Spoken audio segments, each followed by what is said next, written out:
Welcome back to God Speaks You Rest. Tonight we'll listen to the book of Numbers. Read slowly and without interruptions. In this book we are reminded that God went before his people through the wilderness, a cloud by day, a fire by night. Take a moment to pause and feel free to share in the comments your favorite Bible book. And if this brings you rest, leave a like and subscribe so God's word can reach even more hearts. Rest well. The Book of Numbers. Numbers chapter 1. The Lord spoke to Moses in the tent of meeting in the desert of Sinai on the first day of the second month of the second year, after the Israelites came out of Egypt. He said, "Take a census of the whole Israelite community by their clans and families, listing every man by name, one by one. You and Aaron are to count according to their divisions, all the men in Israel who are 20 years old or more, and able to serve in the army.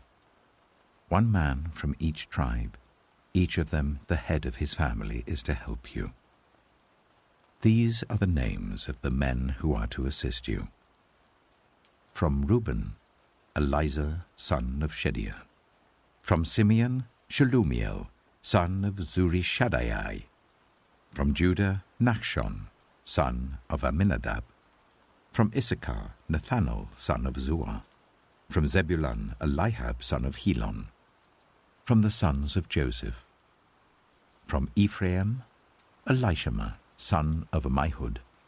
From Manasseh, Gamaliel, son of Pedazah. From Benjamin, Abidan, son of Gideoni. From Dan, Ahiezer, son of Ammishaddai. From Asher, Pagiel, son of Ochran. From Gad, Eliasaph, son of Duel. From Naphtali, Ahira, son of Enan.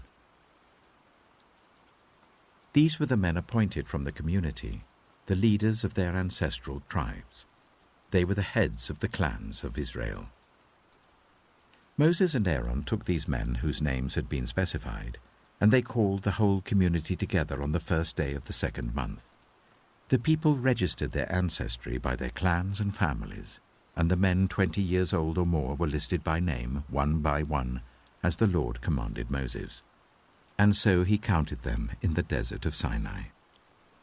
From the descendants of Reuben, the firstborn son of Israel, all the men 20 years old or more who were able to serve in the army were listed by name, one by one, according to the records of their clans and families.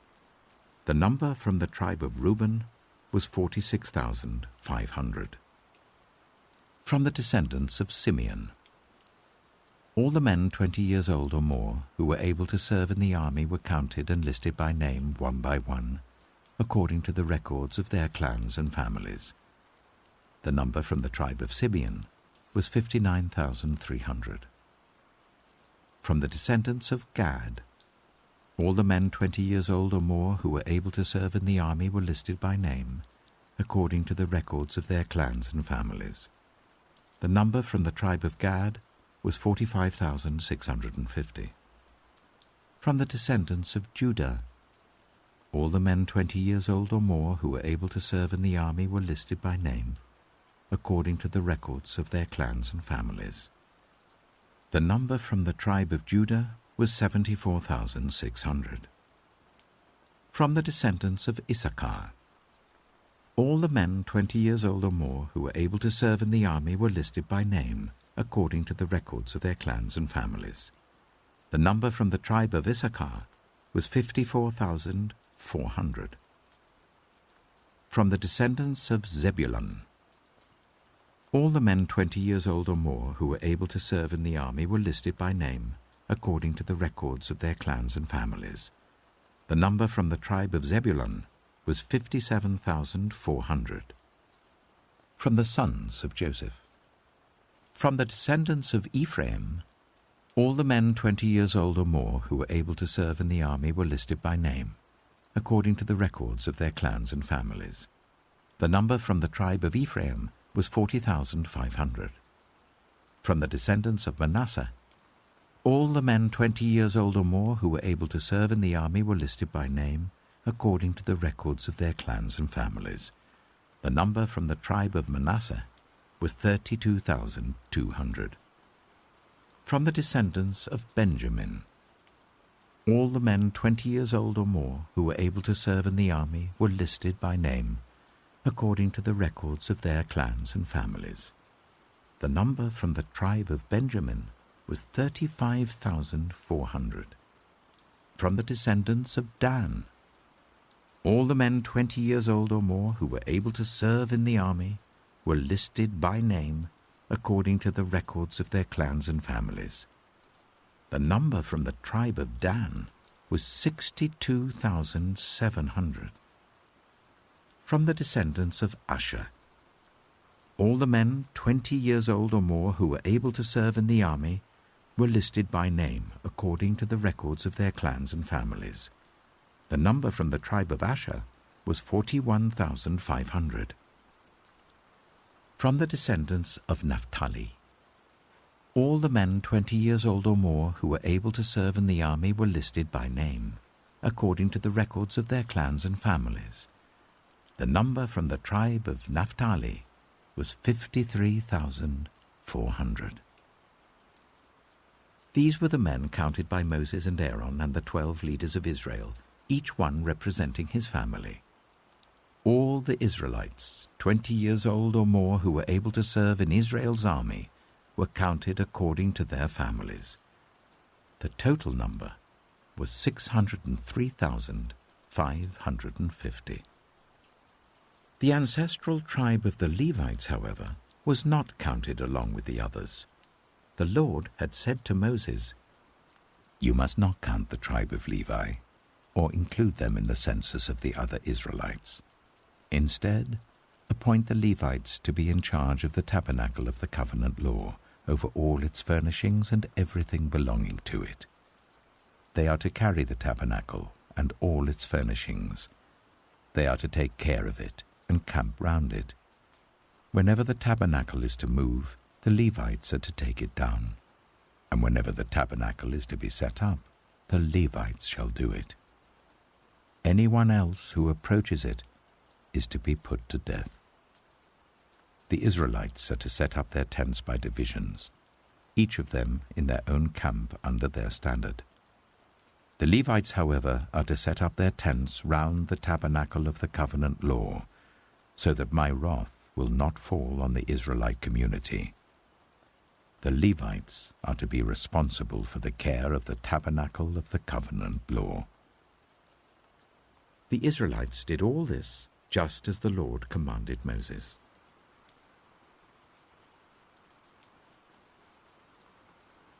Numbers chapter 2. The Lord said to Moses and Aaron, "The Israelites are to camp round the tent of meeting, some distance from it, each of them under their standard and holding the banners of their family. On the east, towards the sunrise, the divisions of the camp of Judah are to camp under their standard. The leader of the people of Judah is Nahshon, son of Amminadab. His division numbers 74,600. The tribe of Issachar will camp next to them. The leader of the people of Issachar is Nathanael, son of Zuar. His division numbers 54,400. The tribe of Zebulun will be next. The leader of the people of Zebulun is Eliab, son of Helon. His division numbers 57,400. All the men assigned to the camp of Judah, according to their divisions, number 186,400. They will set out first. On the south will be the divisions of the camp of Reuben under their standard. The leader of the people of Reuben is Elizur, son of Shedeur. His division numbers 46,500. The tribe of Simeon will camp next to them. The leader of the people of Simeon is Shelumiel, son of Zurishaddai. His division numbers 59,300. The tribe of Gad will be next. The leader of the people of Gad is Eliasaph, son of Duel. His division numbers 45,650. All the men assigned to the camp of Reuben according to their divisions number 151,450. They will set out second. Then the tent of meeting and the camp of the Levites will set out in the middle of the camps. They will set out in the same order as they set up camp, each in their own place, under their standard. On the west will be the divisions of the camp of Ephraim, under their standard. The leader of the people of Ephraim is Elishama, son of Ammihud. His division numbers 40,500. The tribe of Manasseh will be next to them. The leader of the people of Manasseh is Gamaliel, son of Pedazeh. His division numbers 32,200. The tribe of Benjamin will be next. The leader of the people of Benjamin is Abidan, son of Gideoni. His division numbers 35,400. All the men assigned to the camp of Ephraim, according to their divisions, number 108,100. They will set out third. On the north will be the divisions of the camp of Dan under their standard. The leader of the people of Dan is Ahijah, son of Ammishaddai. His division numbers 62,700.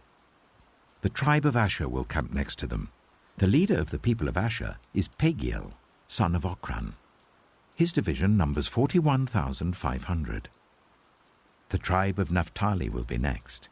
The leader of the people of Naphtali is Ahira, son of Enan. His division numbers 53,400. All the men assigned to the camp of Dan number 157,600. They will set out last under their standards. These are the Israelites, counted according to their families.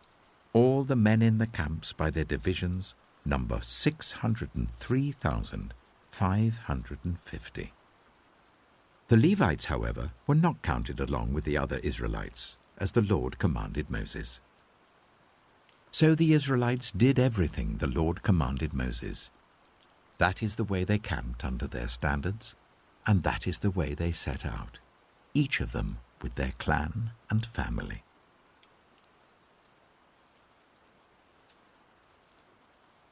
Numbers chapter 3. This is the account of the family of Aaron and Moses at the time the Lord spoke to Moses at Mount Sinai. The names of the sons of Aaron were Nadab the firstborn, and Abihu, Eleazar, and Ithamar. Those were the names of Aaron's sons, the anointed priests, who were ordained to serve as priests. Nadab and Abihu, however, died before the Lord when they made an offering with unauthorized fire before him in the desert of Sinai. They had no sons, so Eleazar and Ithamar served as priests during the lifetime of their father Aaron. The Lord said to Moses, "Bring the tribe of Levi and present them to Aaron the priest to assist him. They are to perform duties for him and for the whole community at the tent of meeting by doing the work of the tabernacle. They are to take care of all the furnishings of the tent of meeting, fulfilling the obligations of the Israelites by doing the work of the tabernacle. Give the Levites to Aaron and his sons. They are the Israelites who are to be given wholly to him. Appoint Aaron and his sons to serve as priests. Anyone else who approaches the sanctuary is to be put to death." The Lord also said to Moses, "I have taken the Levites from among the Israelites in place of the first male offspring of every Israelite woman. The Levites are mine, for all the firstborn are mine. When I struck down all the firstborn in Egypt, I set apart for myself every firstborn in Israel, whether human or animal. They are to be mine.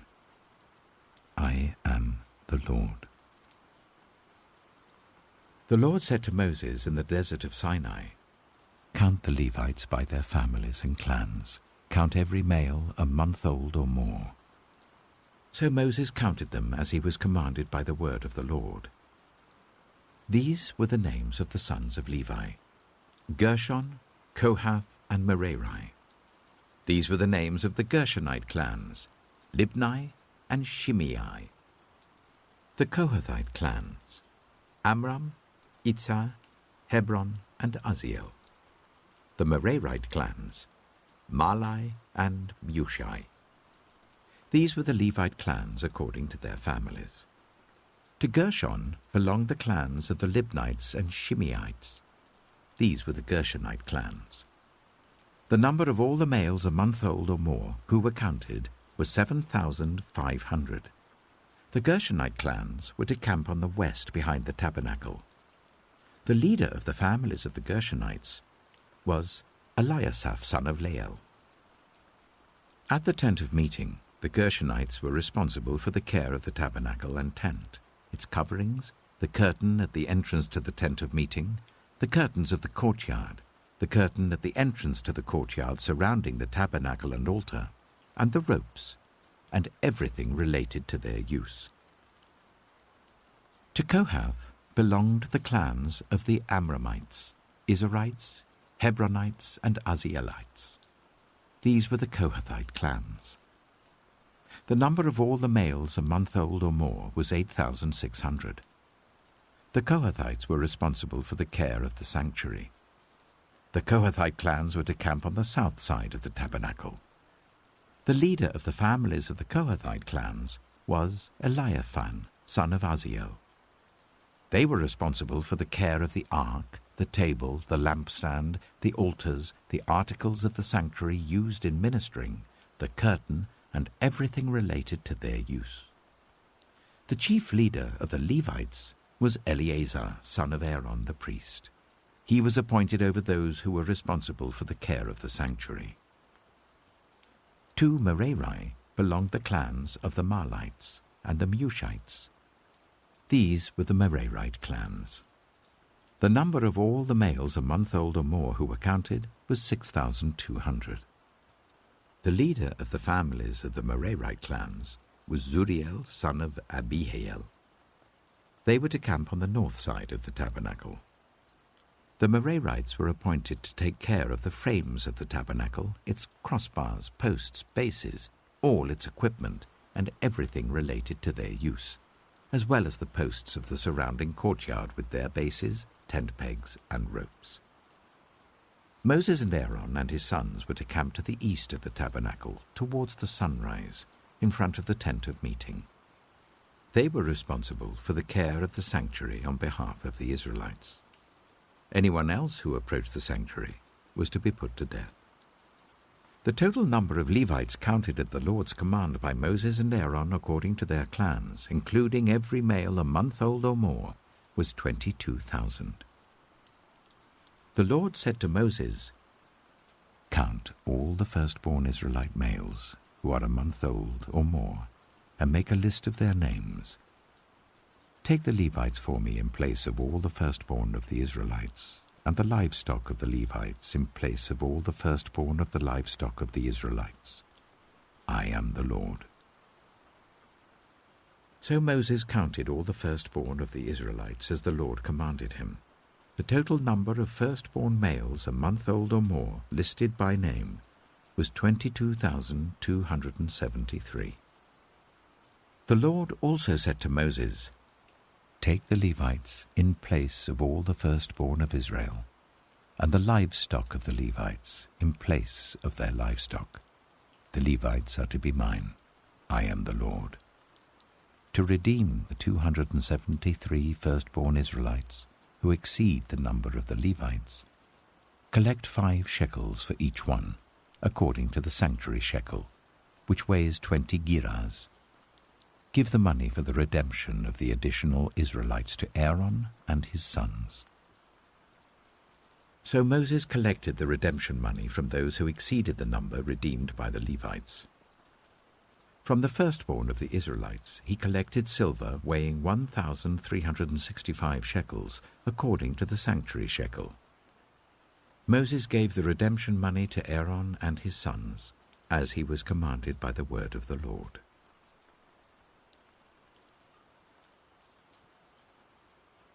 Numbers chapter 4. The Lord said to Moses and Aaron, "Take a census of the Kohathite branch of the Levites by their clans and families. Count all the men from 30 to 50 years of age who come to serve in the work at the tent of meeting. This is the work of the Kohathites at the tent of meeting, the care of the most holy things. When the camp is to move, Aaron and his sons are to go in and take down the shielding curtain and put it over the ark of the covenant law. Then they are to cover the curtain with durable leather, spread a cloth of solid blue over that, and put the poles in place. Over the table of the presence they are to spread a blue cloth and put on it the plates, dishes, and bowls, and the jars for drink offerings. The bread that is continually there is to remain on it. They are to spread a scarlet cloth over them, cover that with durable leather, and put the poles in place. They are to take a blue cloth and cover the lampstand that is for light, together with its lamps, its wick trimmers and trays, and all its jars for the oil used to supply it. Then they are to wrap it and all its accessories in a covering of durable leather and put it on a carrying frame.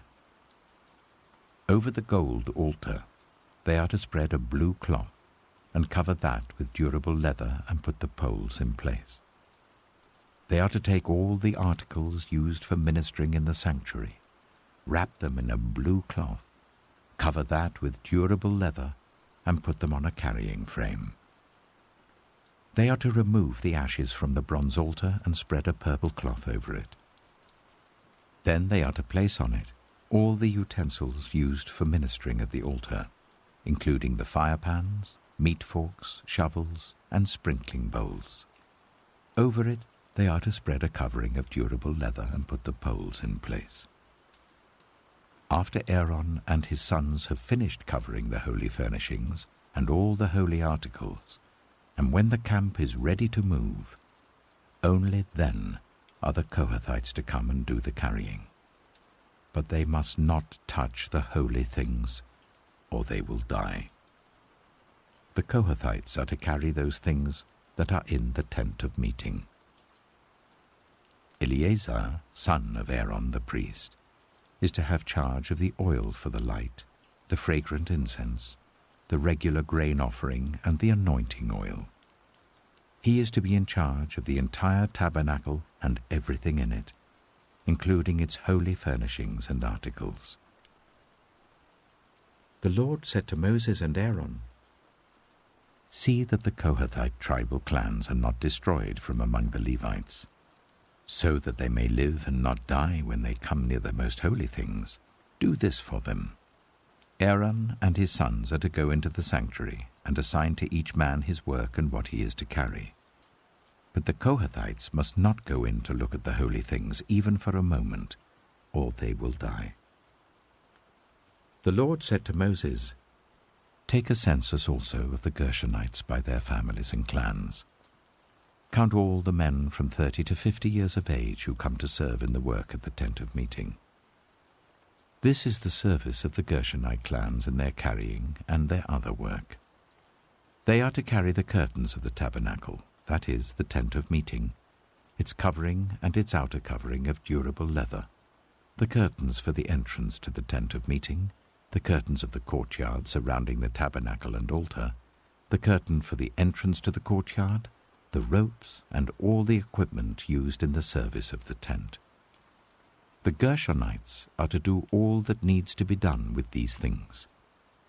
All their service, whether carrying or doing other work, is to be done under the direction of Aaron and his sons.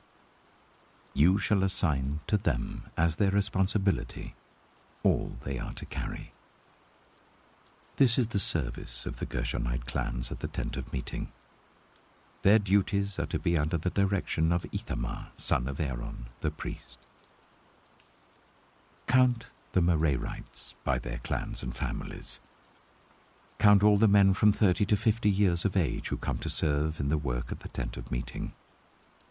As part of all their service at the tent, they are to carry the frames of the tabernacle, its crossbars, posts, and bases, as well as the posts of the surrounding courtyard with their bases, tent pegs, ropes, all their equipment, and everything related to their use. Assign to each man the specific things he is to carry. This is the service of the Merarite clans as they work at the tent of meeting, under the direction of Ithamar, son of Aaron, the priest. Moses, Aaron, and the leaders of the community counted the Kohathites by their clans and families. All the men from 30 to 50 years of age who came to serve in the work at the tent of meeting, counted by clans, were 2,750. This was the total of all those in the Kohathite clans who served at the tent of meeting. Moses and Aaron counted them according to the Lord's command through Moses. The Gershonites were counted by their clans and families. All the men from 30 to 50 years of age who came to serve in the work at the tent of meeting, counted by their clans and families, were 2,630. This was the total of those in the Gershonite clans who served at the tent of meeting. Moses and Aaron counted them according to the Lord's command. The Merarites were counted by their clans and families. All the men from 30 to 50 years of age who came to serve in the work at the tent of meeting, counted by their clans, were 3,200. This was the total of those in the Merarite clans. Moses and Aaron counted them according to the Lord's command through Moses. So Moses, Aaron, and the leaders of Israel counted all the Levites by their clans and families. All the men from 30 to 50 years of age who came to do the work of serving and carrying the tent of meeting numbered 8,580. At the Lord's command through Moses, each was assigned his work and told what to carry. Thus they were counted as the Lord commanded Moses.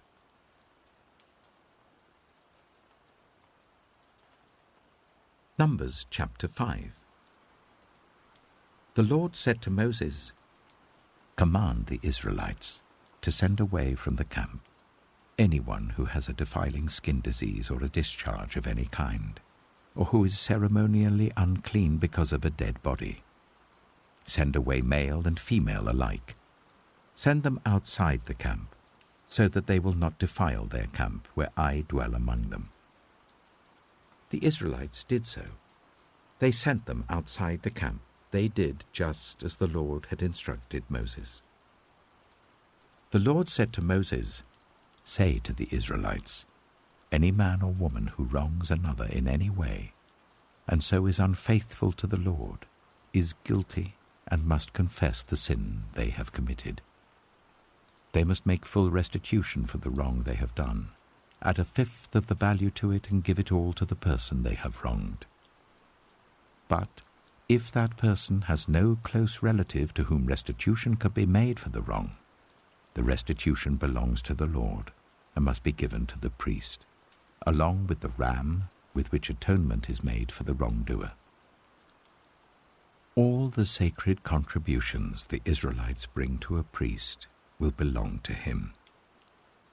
Sacred things belong to their owners, but what they give to the priest will belong to the priest." Then the Lord said to Moses, "Speak to the Israelites and say to them, if a man's wife goes astray and is unfaithful to him so that another man has sexual relations with her, and this is hidden from her husband, and her impurity is undetected, since there is no witness against her and she has not been caught in the act, and if feelings of jealousy come over her husband, and he suspects his wife and she is impure, or if he is jealous and suspects her, even though she is not impure, then he is to take his wife to the priest. He must also take an offering of 1/10 of an ephah of barley flour on her behalf. He must not pour olive oil on it or put incense on it, because it is a grain offering for jealousy, a reminder offering to draw attention to wrongdoing. The priest shall bring her and make her stand before the Lord. Then he shall take some holy water in a clay jar and put some dust from the tabernacle floor into the water. After the priest has made the woman stand before the Lord, he shall loosen her hair and place in her hands the reminder offering, the grain offering for jealousy, while he himself holds the bitter water that brings a curse. Then the priest shall put the woman under oath and say to her, "If no other man has had sexual relations with you, and you have not gone astray and become impure while married to your husband, may this bitter water that brings a curse not harm you. But if you have gone astray while married to your husband, and you have made yourself impure by having sexual relations with a man other than your husband, here the priest is to put the woman under this curse. May the Lord cause you to become a curse among your people when he makes your womb miscarry and your abdomen swell. May this water that brings a curse enter your body, so that your abdomen swells or your womb miscarries." Then the woman is to say, "Amen, so be it." The priest is to write these curses on a scroll, and then wash them off into the bitter water. He shall make the woman drink the bitter water that brings a curse, and this water that brings a curse and causes bitter suffering will enter her. The priest is to take from her hands the grain offering for jealousy, wave it before the Lord and bring it to the altar. The priest is then to take a handful of the grain offering as a memorial offering and burn it on the altar. After that, he is to make the woman drink the water. If she has made herself impure and been unfaithful to her husband, this will be the result. When she is made to drink the water that brings a curse and causes bitter suffering, it will enter her, her abdomen will swell, and her womb will miscarry, and she will become a curse. If, however, the woman has not made herself impure but is clean, she will be cleared of guilt and will be able to have children. This, then, is the law of jealousy, when a woman goes astray and makes herself impure while married to her husband, or when feelings of jealousy come over a man because he suspects his wife. The priest is to make her stand before the Lord, and is to apply this entire law to her. The husband will be innocent of any wrongdoing, but the woman will bear the consequences of her sin.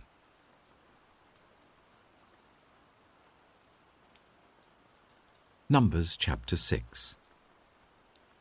The Lord said to Moses, "Speak to the Israelites and say to them, if a man or woman wants to make a special vow, a vow of dedication to the Lord as a Nazirite, they must abstain from wine and other fermented drink, and must not drink vinegar made from wine or other fermented drink.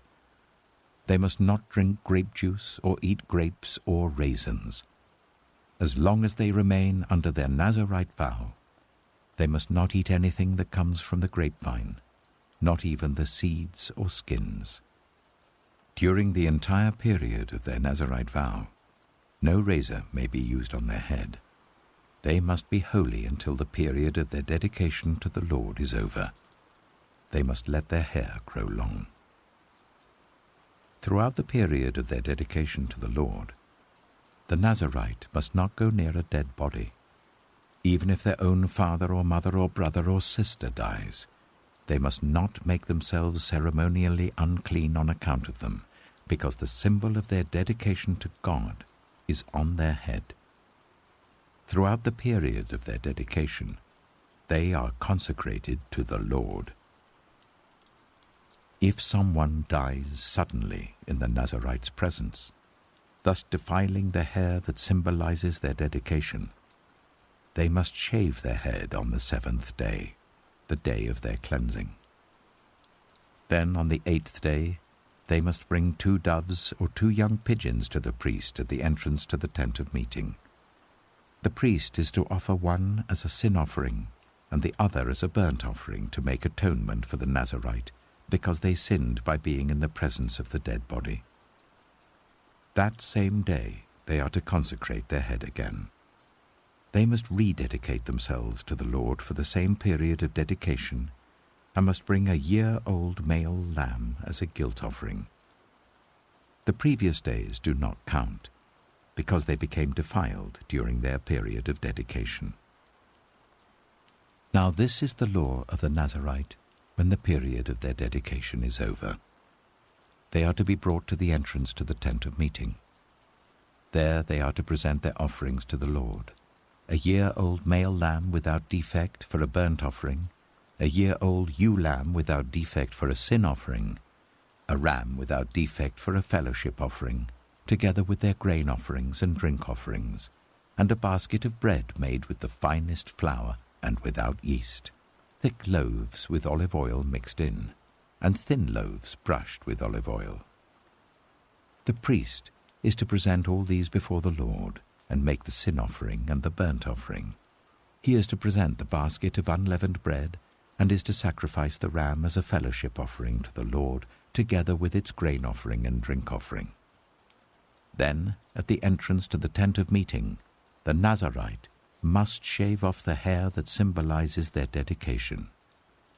They are to take the hair and put it in the fire that is under the sacrifice of the fellowship offering. After the Nazirite have shaved off the hair that symbolizes their dedication, the priest is to place in their hands a boiled shoulder of the ram, and one thick loaf and one thin loaf from the basket, both made without yeast. The priest shall then wave these before the Lord as a wave offering. They are holy and belong to the priest, together with the breast that was waved and the thigh that was presented. After that, the Nazirite may drink wine. This is the law of the Nazirite who vows offerings to the Lord in accordance with their dedication, in addition to whatever else they can afford. They must fulfill the vows they have made, according to the law of the Nazirite. The Lord said to Moses, "Tell Aaron and his sons, this is how you are to bless the Israelites. Say to them, the Lord bless you and keep you. The Lord make his face shine on you and be gracious to you. The Lord turn his face towards you and give you peace. So they will put my name on the Israelites, and I will bless them."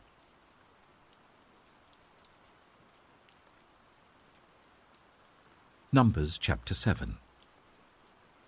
When Moses finished setting up the tabernacle, he anointed and consecrated it and all its furnishings. He also anointed and consecrated the altar and all its utensils. Then the leaders of Israel, the heads of families who were the tribal leaders in charge of those who were counted, made offerings. They brought as their gifts before the Lord 6 covered carts and 12 oxen, an ox from each leader and a cart from every 2. These they presented before the tabernacle. The Lord said to Moses, "Accept these from them, that they may be used in the work at the tent of meeting. Give them to the Levites as each man's work requires." So Moses took the carts and oxen and gave them to the Levites. He gave 2 carts and 4 oxen to the Gershonites as their work required, and he gave 4 carts and 8 oxen to the Merarites as their work required. They were all under the direction of Ithamar, son of Aaron, the priest. But Moses did not give any to the Kohathites, because they were to carry on their shoulders the holy things for which they were responsible. When the altar was anointed, the leaders brought their offerings for its dedication and presented them before the altar. For the Lord had said to Moses, "Each day 1 leader is to bring his offering for the dedication of the altar." The one who brought his offering on the first day was Nachshon, son of Amminadab, of the tribe of Judah. His offering was 1 silver plate weighing 130 shekels, and 1 silver sprinkling bowl weighing 70 shekels, both according to the sanctuary shekel, each filled with the finest flour mixed with olive oil as a grain offering. 1 gold dish weighing 10 shekels filled with incense, 1 young bull, 1 ram, and 1 male lamb a year old for a burnt offering, one male goat for a sin offering, and 2 oxen, 5 rams, 5 male goats, and 5 male lambs a year old, to be sacrificed as a fellowship offering. This was the offering of Nahshon, son of Amminadab. On the 2nd day, Nathanael, son of Zuar, the leader of Issachar, brought his offering. The offering he brought was 1 silver plate weighing 130 shekels, and 1 silver sprinkling bowl weighing 70 shekels, both according to the sanctuary shekel, each filled with the finest flour mixed with olive oil as a grain offering. 1 gold dish weighing 10 shekels filled with incense, 1 young bull, 1 ram, and 1 male lamb a year old for a burnt offering, 1 male goat for a sin offering, and 2 oxen, 5 rams, 5 male goats, and 5 male lambs a year old, to be sacrificed as a fellowship offering. This was the offering of Nathanael, son of Zuar. On the 3rd day, Eliab, son of Helon, the leader of the people of Zebulun, brought his offering. His offering was 1 silver plate weighing 130 shekels, and 1 silver sprinkling bowl weighing 70 shekels, both according to the sanctuary shekel, each filled with the finest flour mixed with olive oil as a grain offering. 1 gold dish weighing 10 shekels, filled with incense, 1 young bull, 1 ram, and 1 male lamb a year old for a burnt offering, 1 male goat for a sin offering, and 2 oxen, 5 rams, 5 male goats, and 5 male lambs a year old, to be sacrificed as a fellowship offering. This was the offering of Eliab, son of Helon. On the 4th day, Elizur, son of Shedeiah, the leader of the people of Reuben, brought his offering. His offering was 1 silver plate weighing 130 shekels, and 1 silver sprinkling bowl weighing 70 shekels, both according to the sanctuary shekel, each filled with the finest flour mixed with olive oil as a grain offering.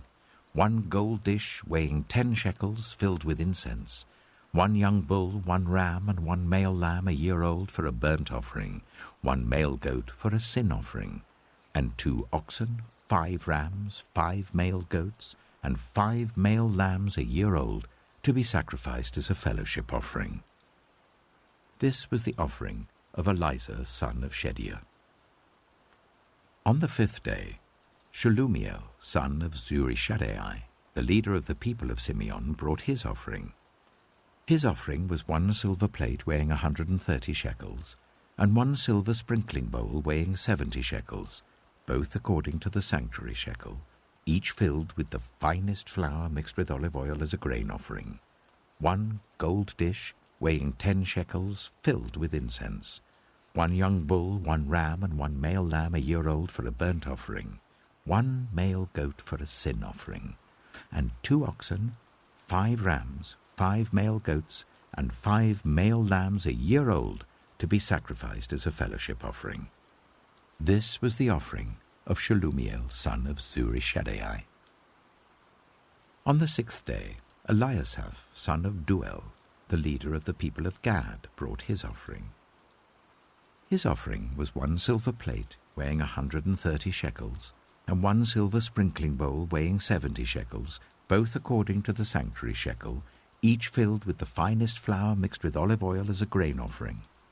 1 gold dish weighing 10 shekels, filled with incense, 1 young bull, 1 ram, and 1 male lamb a year old for a burnt offering, 1 male goat for a sin offering, and 2 oxen, 5 rams, 5 male goats, and 5 male lambs a year old, to be sacrificed as a fellowship offering. This was the offering of Eliasaph, son of Duel. On the 7th day, Elishama, son of Ammihud, the leader of the people of Ephraim, brought his offering. His offering was 1 silver plate weighing 130 shekels, and 1 silver sprinkling bowl weighing 70 shekels, both according to the sanctuary shekel, each filled with the finest flour mixed with olive oil as a grain offering. 1 gold dish weighing 10 shekels, filled with incense, 1 young bull, 1 ram, and 1 male lamb a year old for a burnt offering, 1 male goat for a sin offering, and 2 oxen, 5 rams, 5 male goats, and 5 male lambs a year old, to be sacrificed as a fellowship offering. This was the offering of Elishama, son of Ammihud. On the 8th day, Gamaliel, son of Pedazur, the leader of the people of Manasseh, brought his offering. His offering was 1 silver plate weighing 130 shekels, and 1 silver sprinkling bowl weighing 70 shekels, both according to the sanctuary shekel, each filled with the finest flour mixed with olive oil as a grain offering, 1 gold dish weighing 10 shekels filled with incense, 1 young bull, 1 ram, and 1 male lamb a year old for a burnt offering, 1 male goat for a sin offering, and 2 oxen, 5 rams, 5 male goats, and 5 male lambs a year old to be sacrificed as a fellowship offering. This was the offering of Gamaliel, son of Pedazur. On the 9th day, Abidan, son of Gideoni, the leader of the people of Benjamin, brought his offering.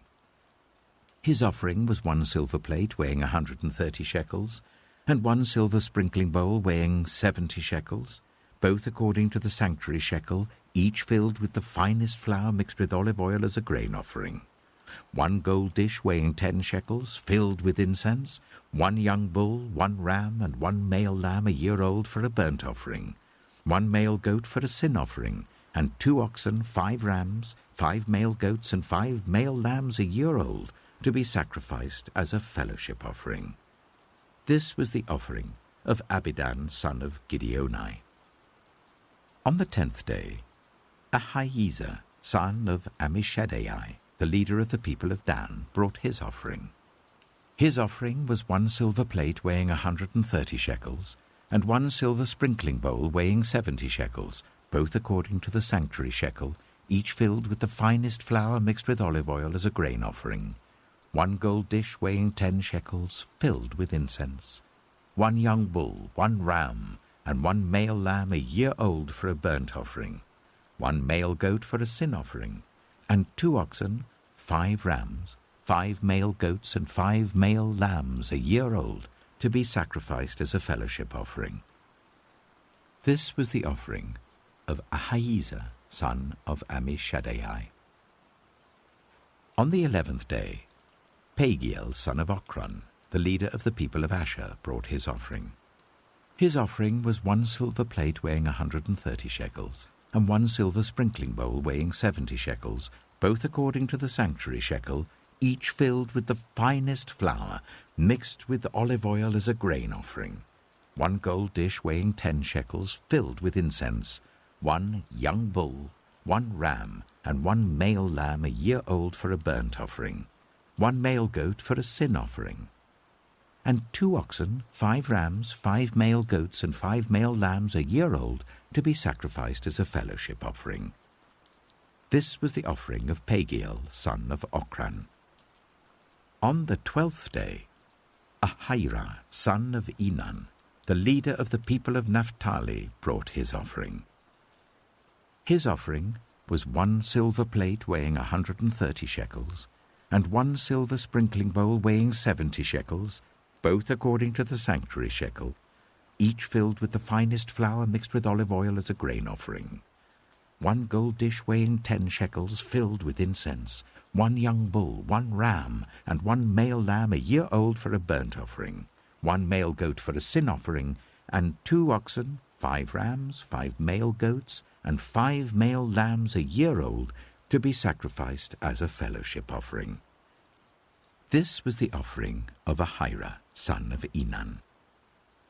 These were the offerings of the Israelite leaders for the dedication of the altar when it was anointed: 12 silver plates, 12 silver sprinkling bowls, and 12 gold dishes. Each silver plate weighed 130 shekels, and each sprinkling bowl 70 shekels. Altogether, the silver dishes weighed 2,400 shekels according to the sanctuary shekel. The 12 gold dishes, filled with incense, weighed 10 shekels each, according to the sanctuary shekel. Altogether, the gold dishes weighed 120 shekels. The total number of animals for the burnt offering came to 12 young bulls, 12 rams, and 12 male lambs a year old, together with their grain offering. 12 male goats were used for the sin offering.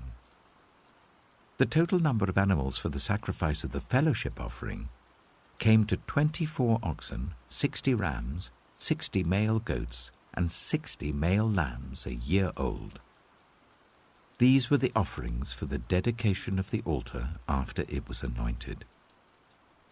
When Moses entered the tent of meeting to speak with the Lord, he heard the voice speaking to him from between the 2 cherubim above the atonement cover on the ark of the covenant law. In this way, the Lord spoke to him.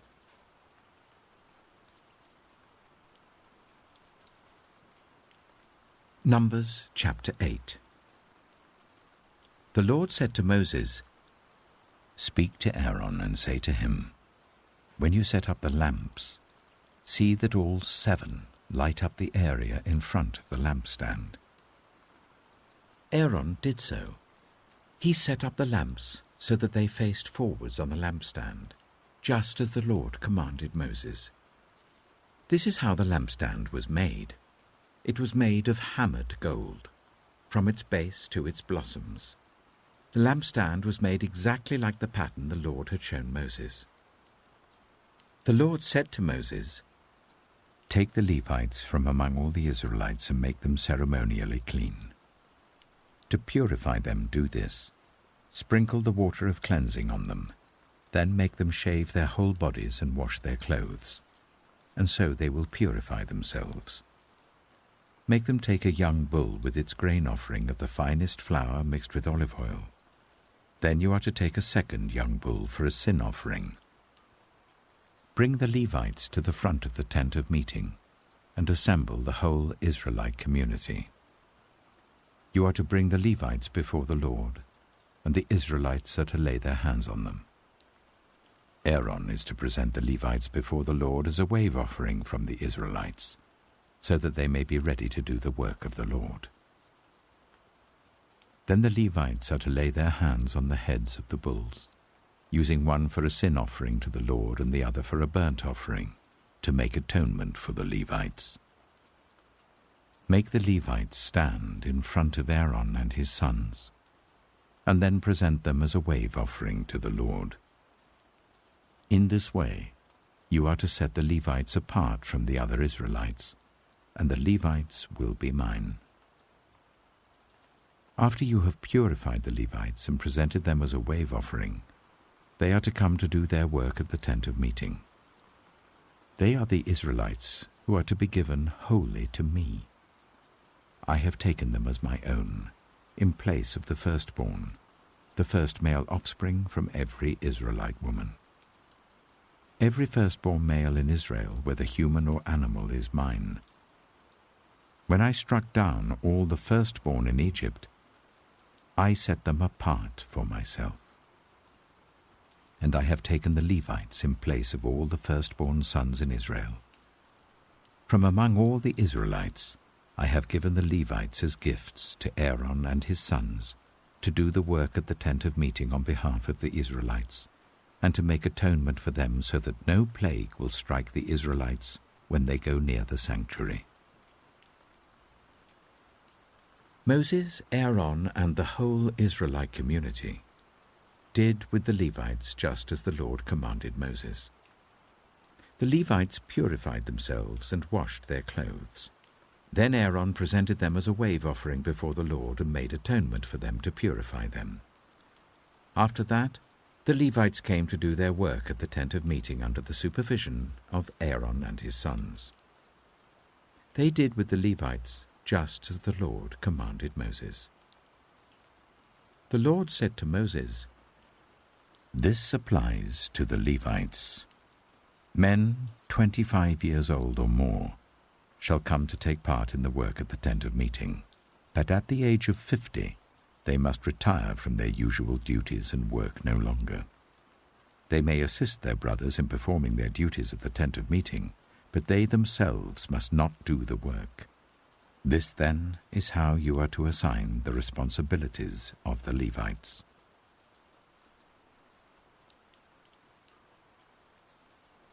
Numbers chapter 9. The Lord spoke to Moses in the desert of Sinai in the 1st month of the 2nd year after they came out of Egypt.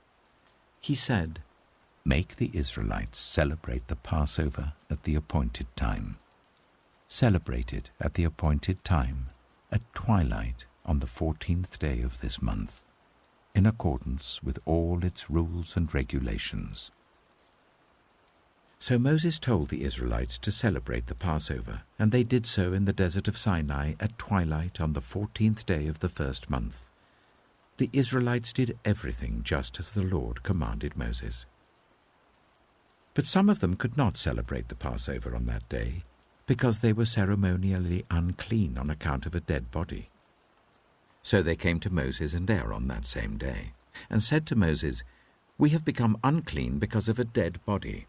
But why should we be kept from presenting the Lord's offering with the other Israelites at the appointed time?" Moses answered them, "Wait until I find out what the Lord commands concerning you."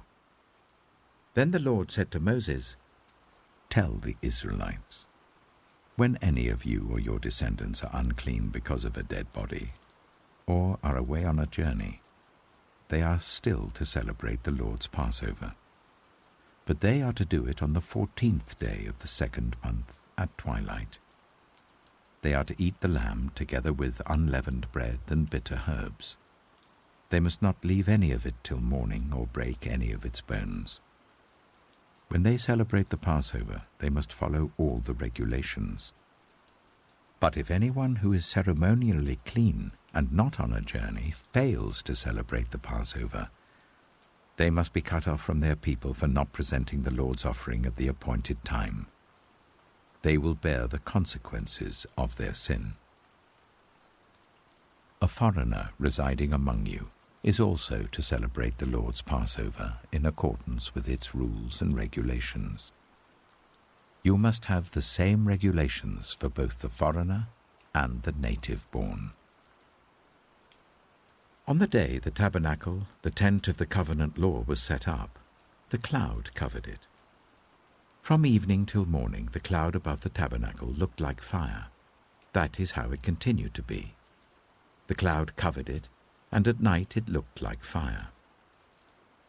Whenever the cloud lifted from above the tent, the Israelites set out. Wherever the cloud settled, the Israelites set up camp. At the Lord's command, the Israelites set out, and at his command, they set up camp. As long as the cloud stayed over the tabernacle, they remained in camp.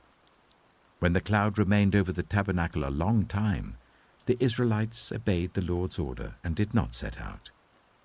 Sometimes the cloud was over the tabernacle for only a few days. At the Lord's command, they would set up camp, and then at his command, they would set out. Sometimes the cloud stayed only from evening till morning, and when it lifted in the morning, they set out. Whether by day or by night, whenever the cloud lifted, they set out. Whether the cloud stayed over the tabernacle for 2 days, or a month, or a year, the Israelites would remain in camp and not set out. But when it lifted, they would set out. At the Lord's command, they set up camp, and at the Lord's command, they set out. They obeyed the Lord's order in accordance with his command through Moses.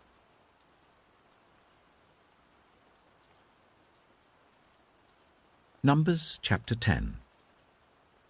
The Lord said to Moses, "Make 2 trumpets of hammered silver, and use them for calling the community together and for the camps to set out. When both are sounded, the whole community is to assemble before you at the entrance to the tent of meeting.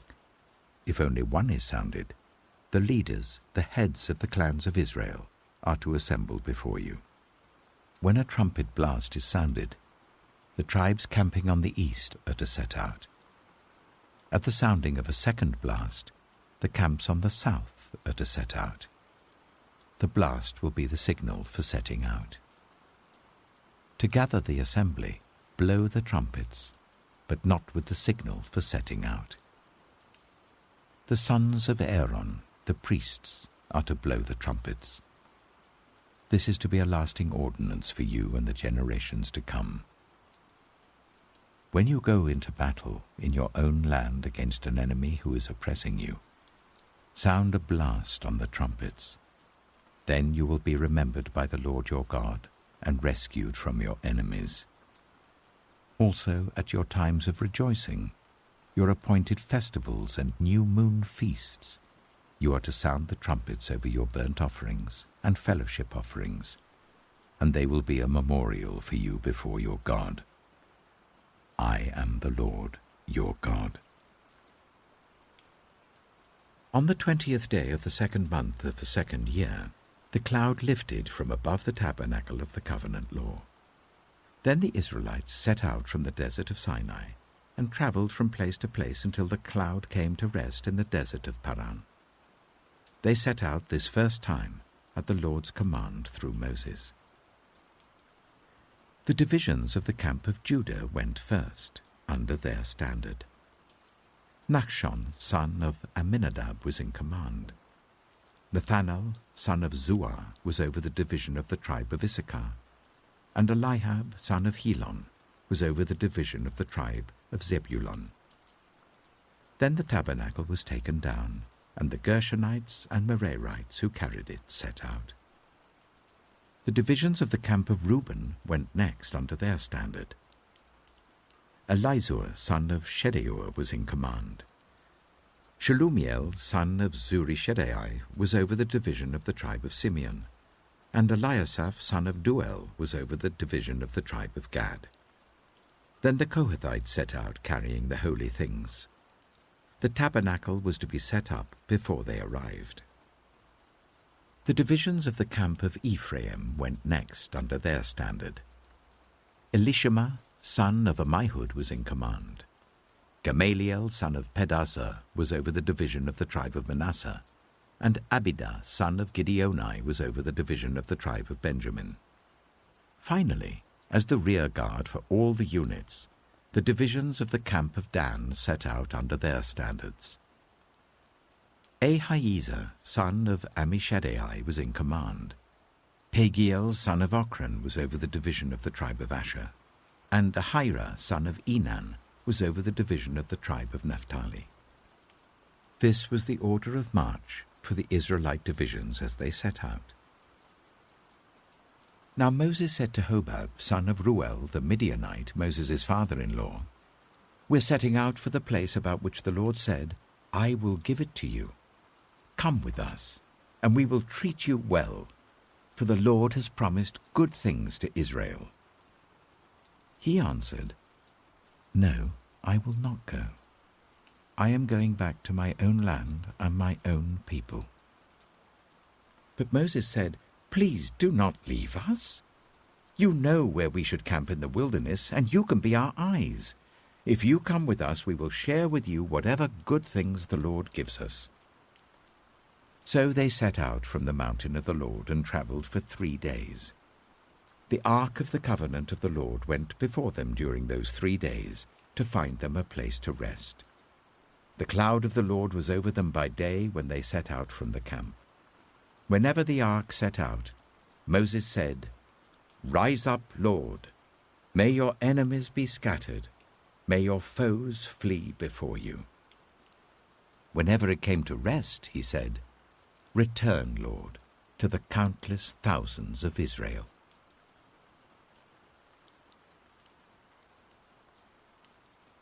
Numbers chapter 11. Now the people complained about their hardships in the hearing of the Lord. And when he heard them, his anger was aroused. Then fire from the Lord burned among them and consumed some of the outskirts of the camp. When the people cried out to Moses, he prayed to the Lord, and the fire died down. So that place was called Taberah, because fire from the Lord had burned among them.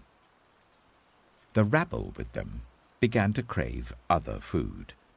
And again the Israelites started wailing and said, "If only we had meat to eat.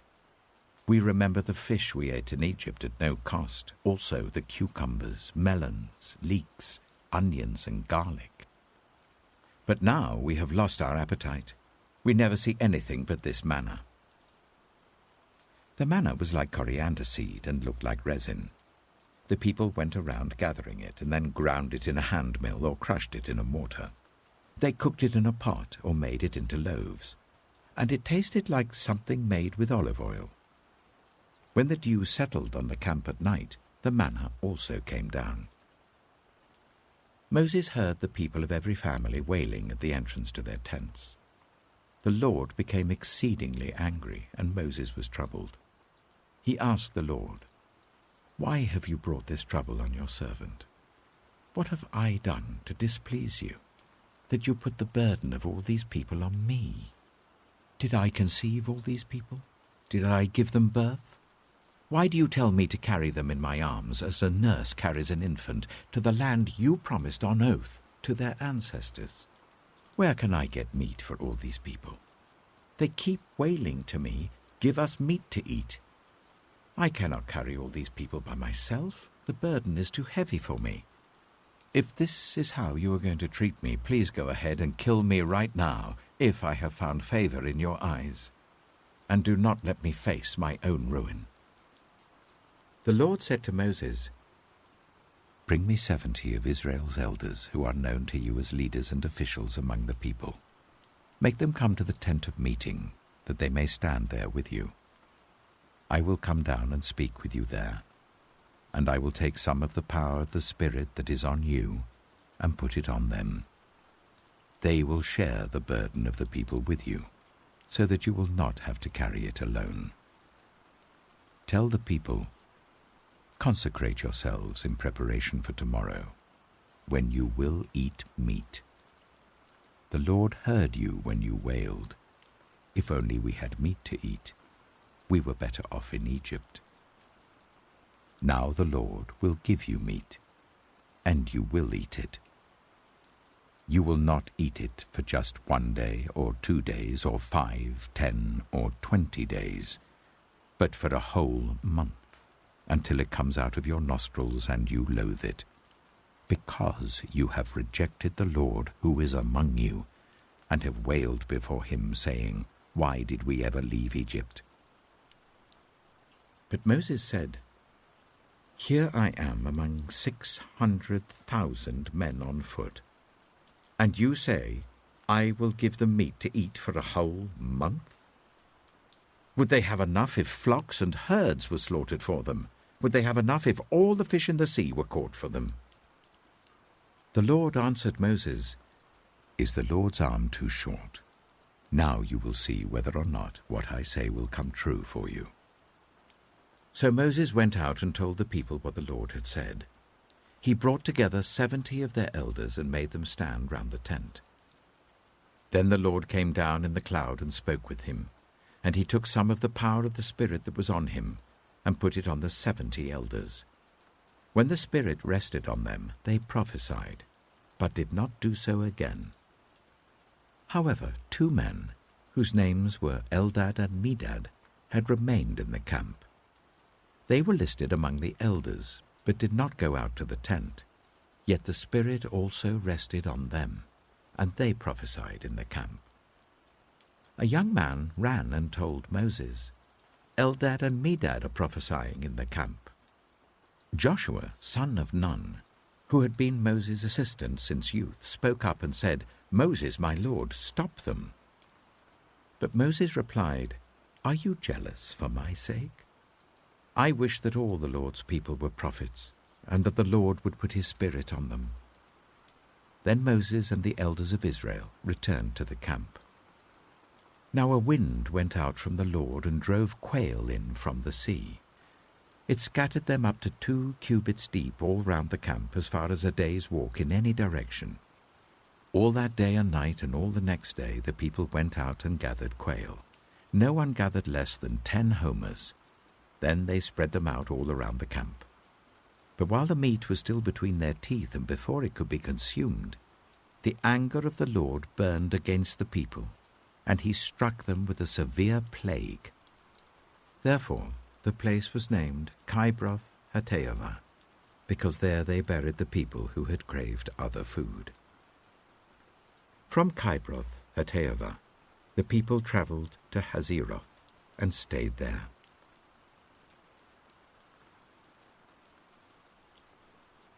Numbers chapter 12. Miriam and Aaron began to talk against Moses because of his Cushite wife, for he had married a Cushite. "Has the Lord spoken only through Moses?" they asked. "Hasn't he also spoken through us?" And the Lord heard this. Now Moses was a very humble man, more humble than anyone else on the face of the earth. At once the Lord said to Moses, Aaron, and Miriam, "Come out to the tent of meeting, all three of you." So the three of them went out. Then the Lord came down in a pillar of cloud. He stood at the entrance to the tent and summoned Aaron and Miriam. When the two of them stepped forward, he said, "Listen to my words. When there is a prophet among you, I, the Lord, reveal myself to them in visions. I speak to them in dreams. But this is not true of my servant Moses. He is faithful in all my house. With him I speak face to face, clearly, and not in riddles. He sees the form of the Lord. Why then were you not afraid to speak against my servant Moses?" The anger of the Lord burned against them, and he left them. When the cloud lifted from above the tent, Miriam's skin was leprous. It became as white as snow. Aaron turned towards her and saw that she had a defiling skin disease, and he said to Moses, "Please, my lord, I ask you not to hold against us the sin we have so foolishly committed. Do not let her be like a stillborn infant coming from its mother's womb, with its flesh half eaten away." So Moses cried out to the Lord, "Please, God, heal her." The Lord replied to Moses, "If her father had spat in her face, would she not have been in disgrace for 7 days? Confine her outside the camp for 7 days. After that, she can be brought back." So Miriam was confined outside the camp for 7 days, and the people did not move on till she was brought back. After that, the people left Hazeroth and camped in the desert of Paran.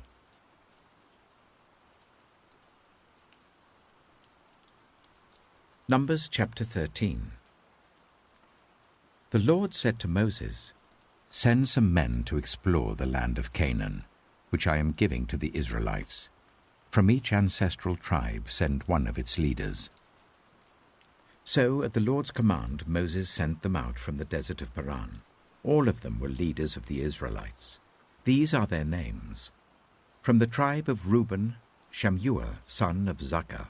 From the tribe of Simeon, Shaphat, son of Hori. From the tribe of Judah, Caleb, son of Jephunneh. From the tribe of Issachar, Igal, son of Joseph. From the tribe of Ephraim, Hoshea, son of Nun. From the tribe of Benjamin, Paltai, son of Raphu. From the tribe of Zebulun, Gadiel, son of Sodai. From the tribe of Manasseh, a tribe of Joseph, Gadai, son of Suzai. From the tribe of Dan, Amiel, son of Gemalai. From the tribe of Asher, Sethur, son of Michael. From the tribe of Naphtali, Nabai, son of Vufsai.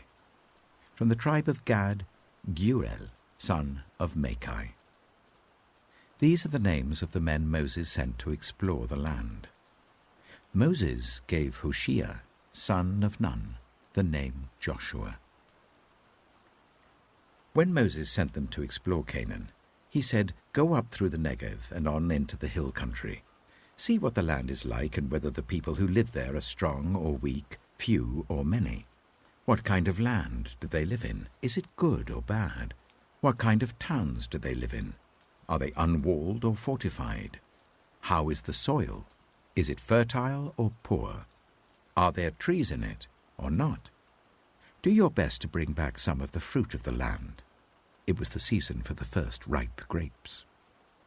So they went up and explored the land from the desert of Zin as far as Rehob, towards Lebo-Hamath. They went up through the Negev and came to Hebron, where Ahiman, Sheshai, and Talmai, the descendants of Anak, lived. Hebron had been built 7 years before Zoan in Egypt. When they reached the valley of Eshcol, they cut off a branch bearing a single cluster of grapes. 2 of them carried it on a pole between them, along with some pomegranates and figs. That place was called the Valley of Eshcol because of the cluster of grapes the Israelites cut off there. At the end of 40 days they returned from exploring the land. They came back to Moses and Aaron and the whole Israelite community at Kadesh in the desert of Paran. There they reported to them and to the whole assembly and showed them the fruit of the land. They gave Moses this account: "We went into the land to which you sent us, and it does flow with milk and honey. Here is its fruit. But the people who live there are powerful, and the cities are fortified and very large. We even saw descendants of Anak there. The Amalekites live in the Negev. The Hittites, Jebusites, and Amorites live in the hill country, and the Canaanites live near the sea and along the Jordan." Then Caleb silenced the people before Moses and said, "We should go up and take possession of the land, for we can certainly do it." But the men who had gone up with him said, "We can't attack those people. They are stronger than we are." And they spread among the Israelites a bad report about the land they had explored. They said, "The land we explored devours those living in it. All the people we saw there are of great size. We saw the Nephilim there. The descendants of Anak come from the Nephilim. We seemed like grasshoppers in our own eyes, and we looked the same to them."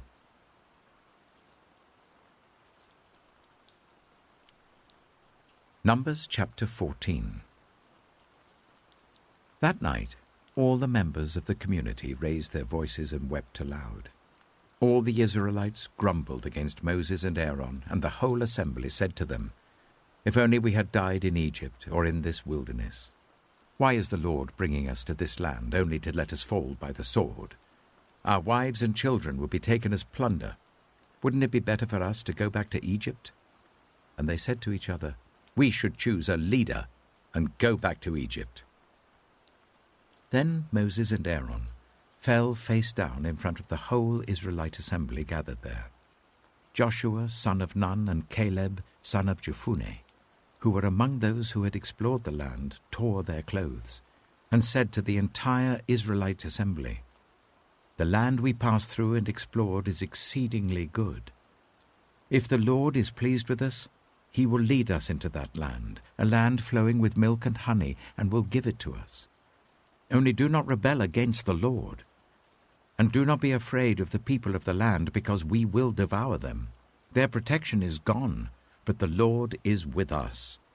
Do not be afraid of them." But the whole assembly talked about stoning them.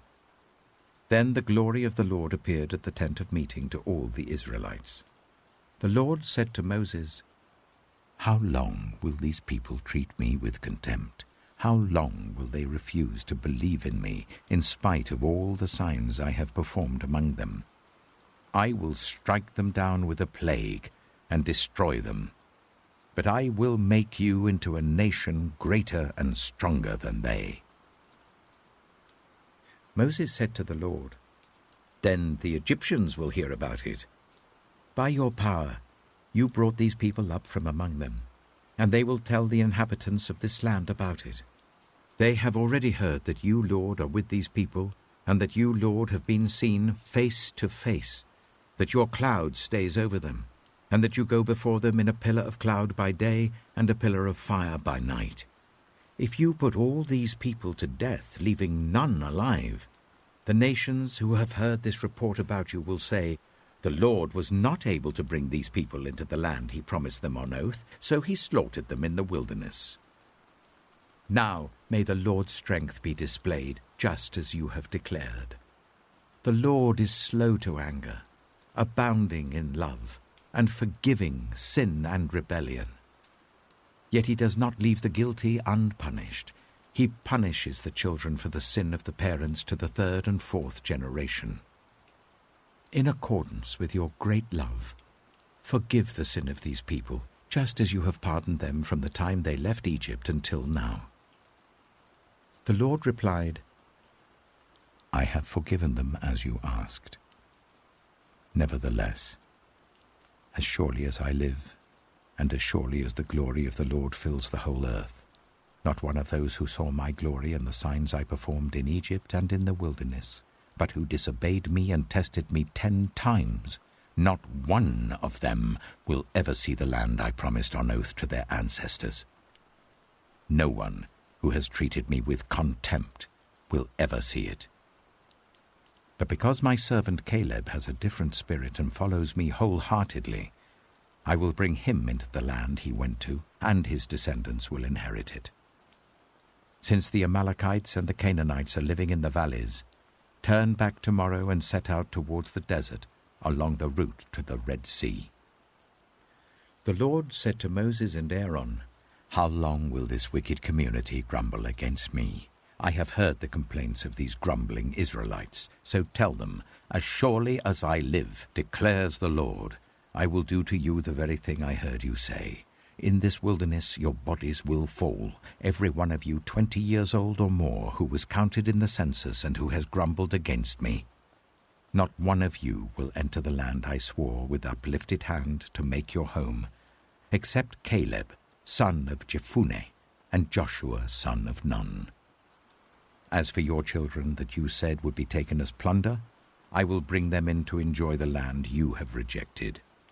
But your bodies will fall in this wilderness. Your children will be shepherds here for 40 years, suffering for your unfaithfulness, until the last of your bodies lies in the wilderness.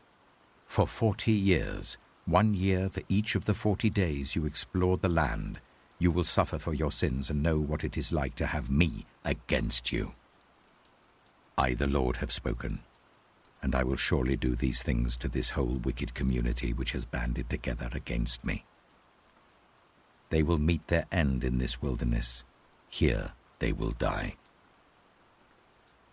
So the men Moses had sent to explore the land, who returned and made the whole community grumble against him by spreading a bad report about it, these men who were responsible for spreading the bad report about the land were struck down and died of a plague before the Lord.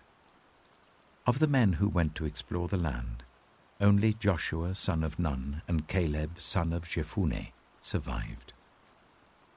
When Moses reported this to all the Israelites, they mourned bitterly. Early the next morning they set out for the highest point in the hill country, saying, "Now we are ready to go up to the land the Lord promised. Surely we have sinned." But Moses said, "Why are you disobeying the Lord's command? This will not succeed. Do not go up, because the Lord is not with you. You will be defeated by your enemies. For the Amalekites and the Canaanites will face you there. Because you have turned away from the Lord, he will not be with you, and you will fall by the sword." Nevertheless, in their presumption they went up towards the highest point in the hill country, though neither Moses nor the ark of the Lord's covenant moved from the camp. Then the Amalekites and the Canaanites who lived in that hill country came down and attacked them and beat them down all the way to Hormah.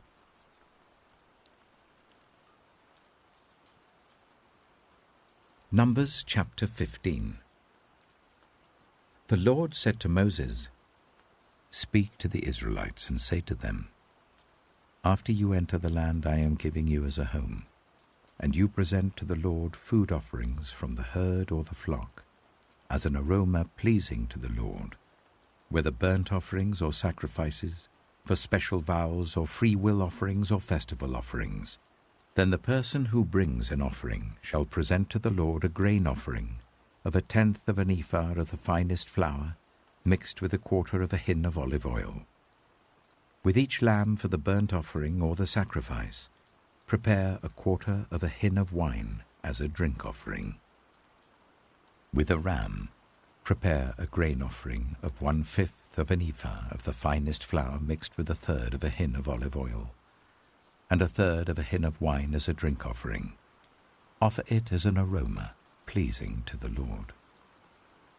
When you prepare a young bull as a burnt offering or sacrifice, for a special vow or a fellowship offering to the Lord, bring with the bull a grain offering of 3/10 of an ephah of the finest flour, mixed with half a hin of olive oil. And also bring half a hin of wine as a drink offering.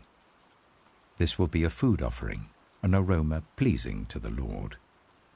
Each bull or ram, each lamb or young goat is to be prepared in this manner.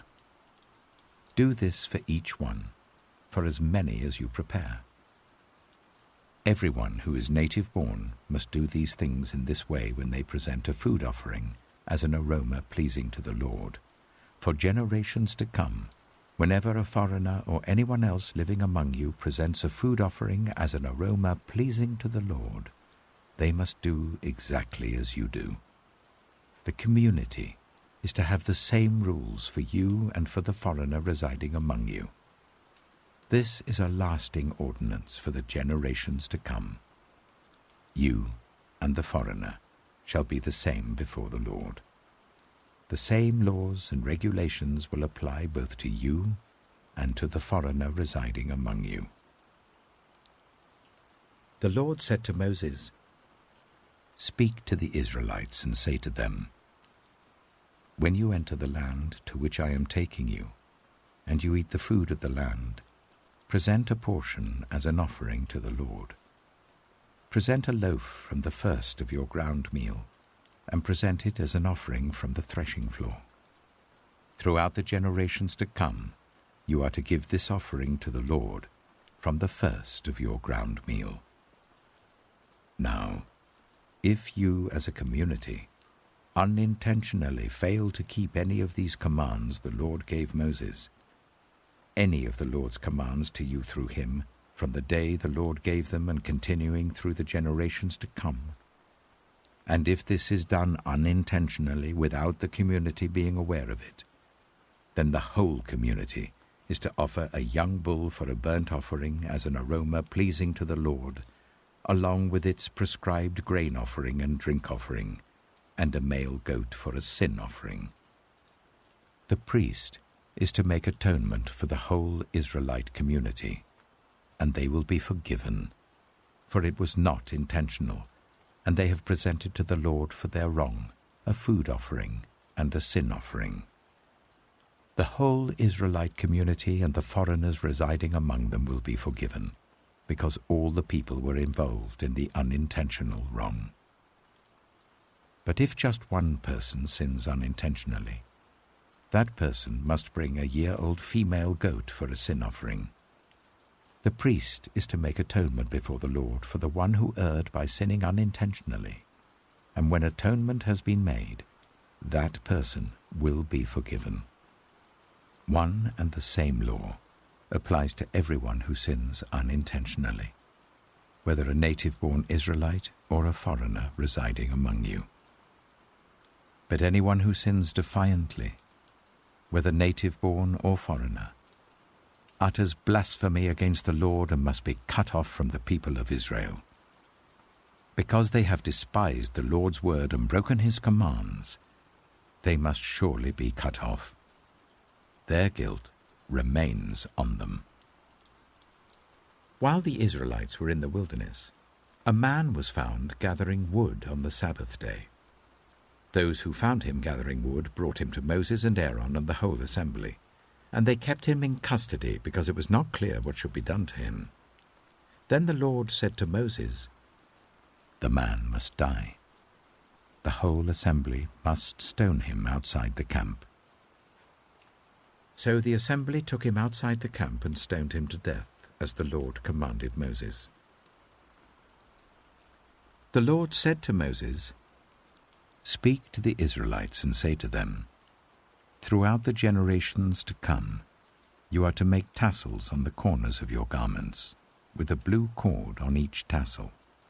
You will have these tassels to look at, and so you will remember all the commands of the Lord, that you may obey them and not prostitute yourselves by chasing after the lusts of your own hearts and eyes.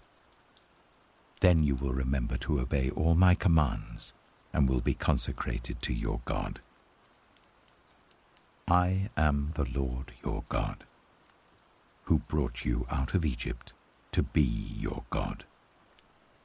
I am the Lord your God.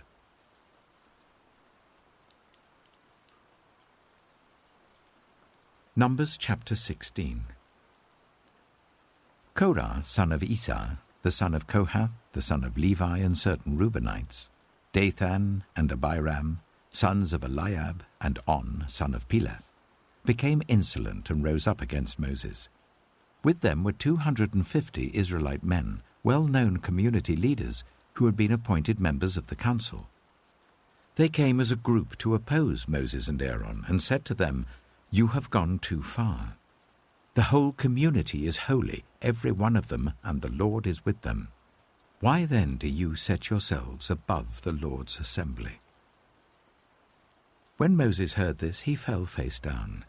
Then he said to Korah and all his followers, "In the morning the Lord will show who belongs to him and who is holy, and he will make that person come near him.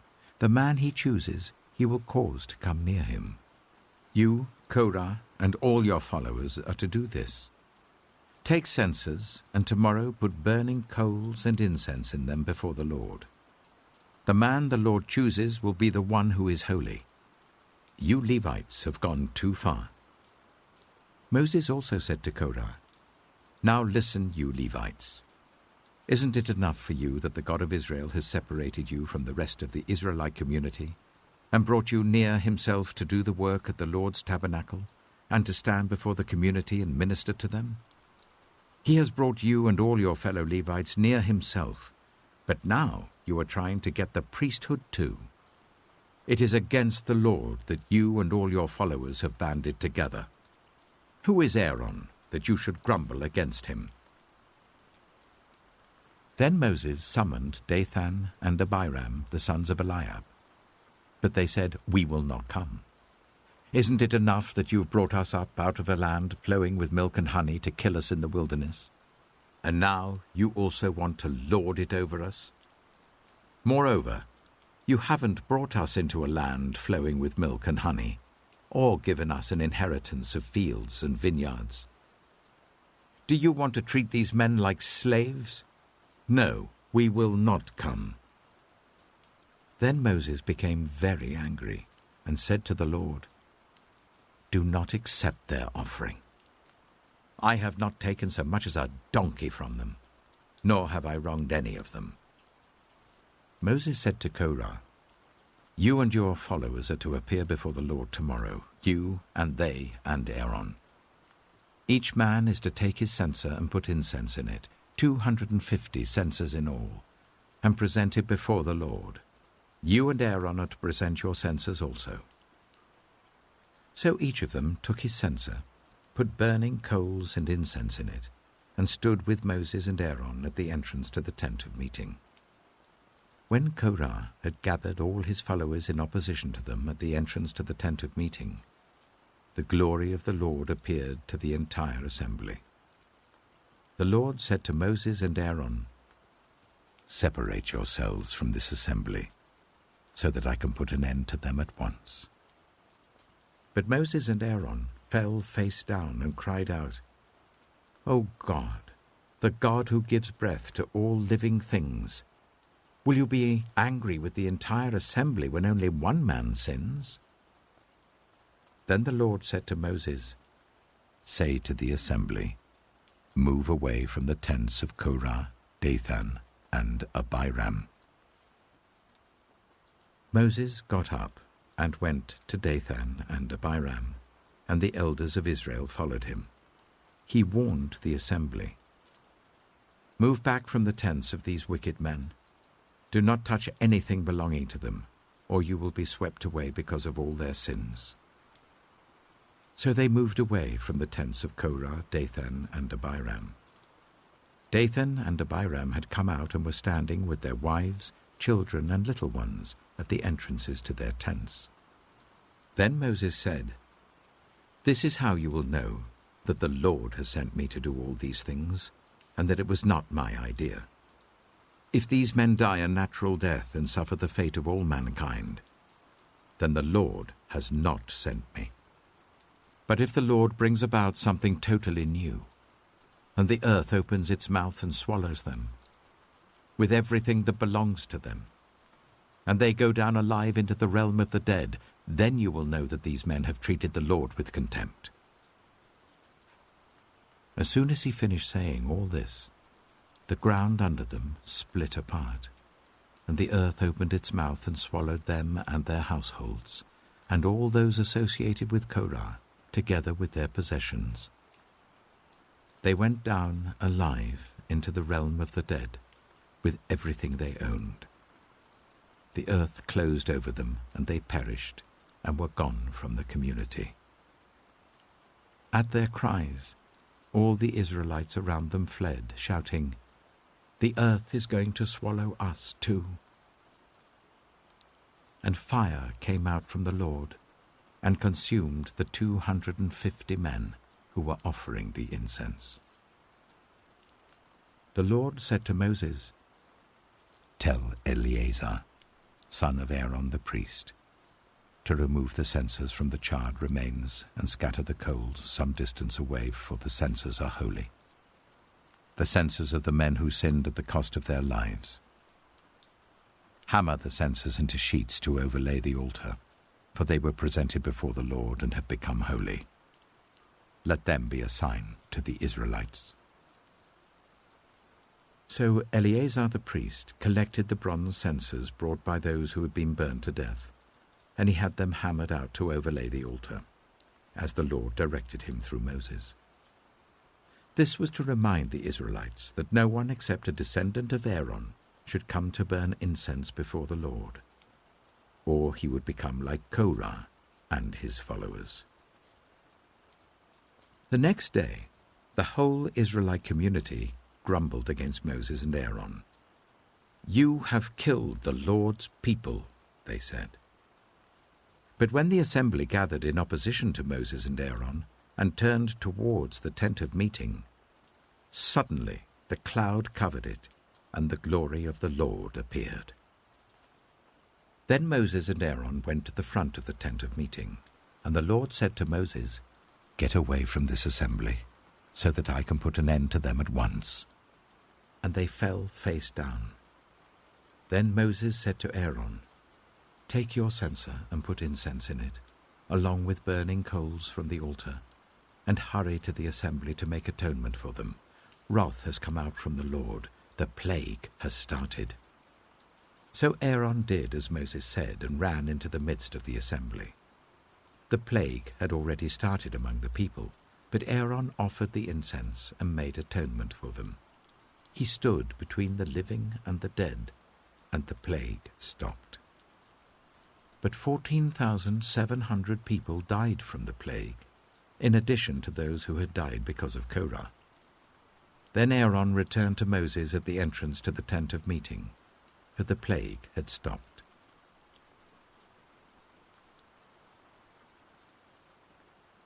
Numbers chapter 17.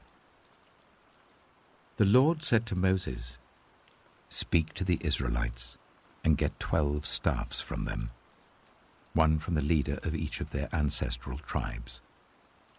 Write the name of each man on his staff. On the staff of Levi, write Aaron's name, for there must be one staff for the head of each ancestral tribe. Place them in the tent of meeting in front of the ark of the covenant law, where I meet with you. The staff belonging to the man I choose will sprout, and I will rid myself of this constant grumbling against you by the Israelites." So Moses spoke to the Israelites, and their leaders gave him 12 staffs, one for the leader of each of their ancestral tribes, and Aaron's staff was among them. Moses placed the staffs before the Lord in the tent of the covenant law. The next day, Moses entered the tent and saw that Aaron's staff, which represented the tribe of Levi, had not only sprouted, but had budded, blossomed, and produced almonds. Then Moses brought out all the staffs from the Lord's presence to all the Israelites. They looked at them, and each of the leaders took his own staff. The Lord said to Moses, "Put back Aaron's staff in front of the ark of the covenant law. to be kept as a sign to the rebellious. This will put an end to their grumbling against me, so that they will not die." Moses did just as the Lord commanded him. The Israelites said to Moses, "We shall die. We are lost. We are all lost. Anyone who even comes near the tabernacle of the Lord will die. Are we all going to die?"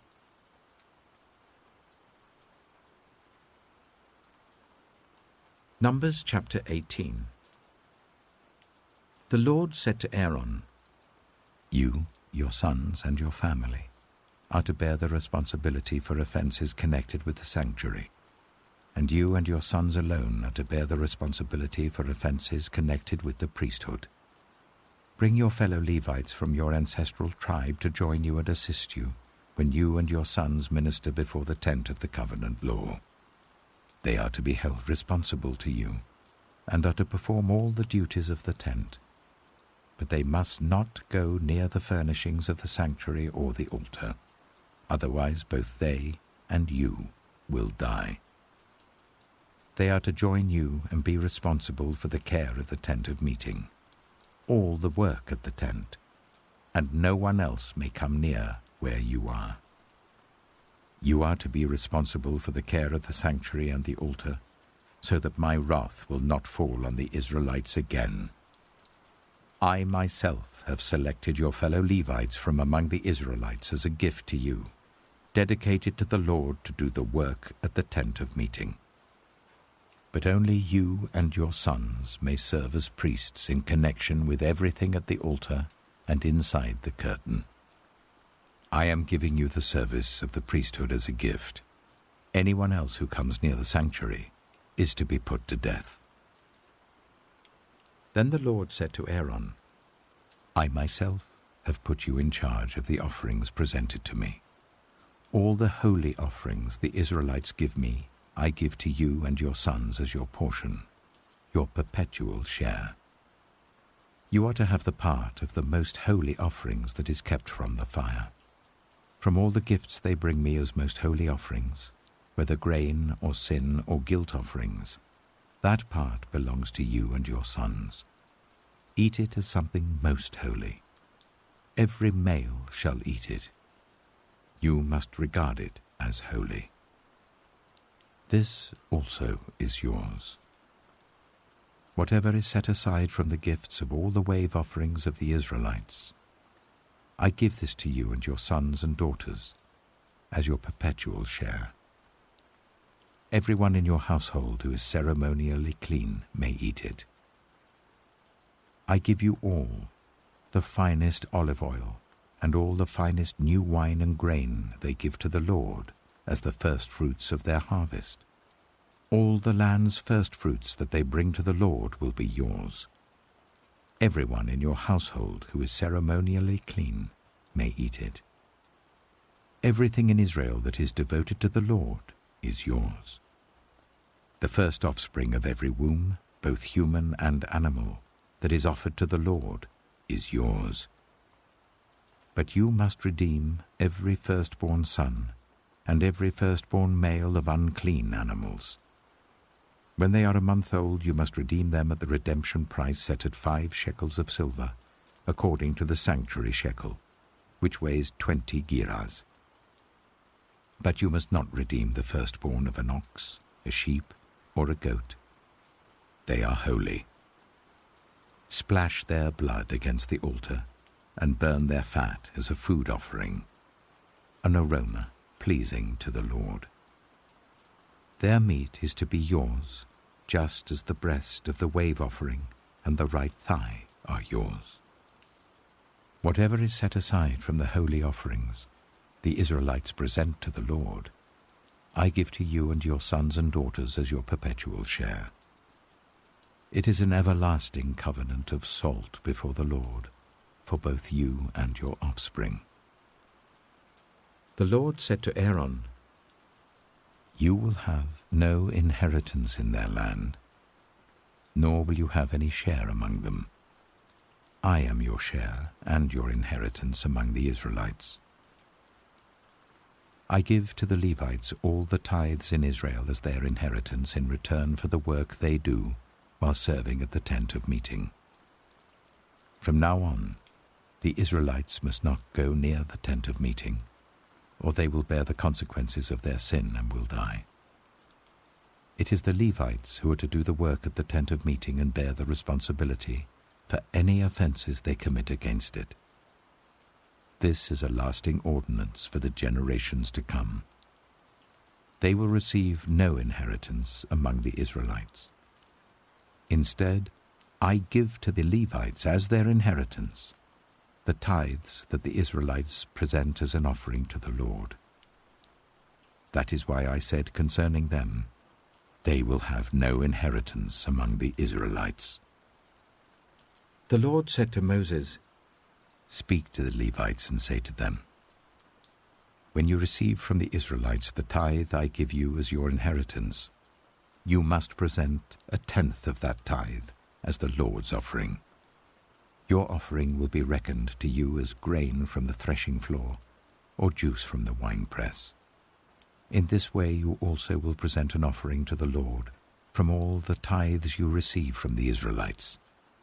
From these tithes you must give the Lord's portion to Aaron the priest. You must present as the Lord's portion the best and holiest part of everything given to you. Say to the Levites, when you present the best part, it will be reckoned to you as the product of the threshing floor or the winepress.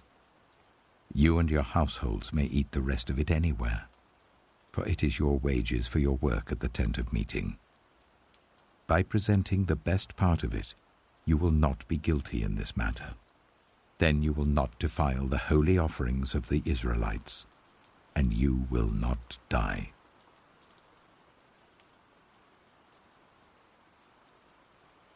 Numbers chapter 19.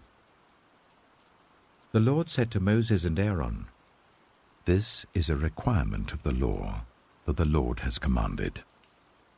Tell the Israelites to bring you a red heifer without defect or blemish, and that has never been under a yoke. Give it to Eleazar the priest. It is to be taken outside the camp and slaughtered in his presence. Then Eleazar the priest is to take some of its blood on his finger and sprinkle it 7 times towards the front of the tent of meeting. While he watches, the heifer is to be burned, its hide, flesh, blood, and intestines. The priest is to take some cedar wood, hyssop, and scarlet wool, and throw them onto the burning heifer. After that, the priest must wash his clothes and bathe himself with water. He may then come into the camp, but he will be ceremonially unclean till evening. The man who burns it must also wash his clothes and bathe with water, and he too will be unclean till evening. A man who is clean shall gather up the ashes of the heifer and put them in a ceremonially clean place outside the camp. They are to be kept by the Israelite community for use in the water of cleansing. It is for purification from sin. The man who gathers up the ashes of the heifer must also wash his clothes, and he too will be unclean till evening. This will be a lasting ordinance both for the Israelites and for the foreigners residing among them. Whoever touches a human corpse will be unclean for 7 days. They must purify themselves with the water on the 3rd day and on the 7th day. Then they will be clean. But if they do not purify themselves on the 3rd and 7th day, they will not be clean. If they fail to purify themselves after touching a human corpse, they defile the Lord's tabernacle. They must be cut off from Israel. Because the water of cleansing has not been sprinkled on them, they are unclean. Their uncleanness remains on them. This is the law that applies when a person dies in a tent. Anyone who enters the tent and anyone who is in it will be unclean for 7 days. And every open container without a lid fastened on it will be unclean.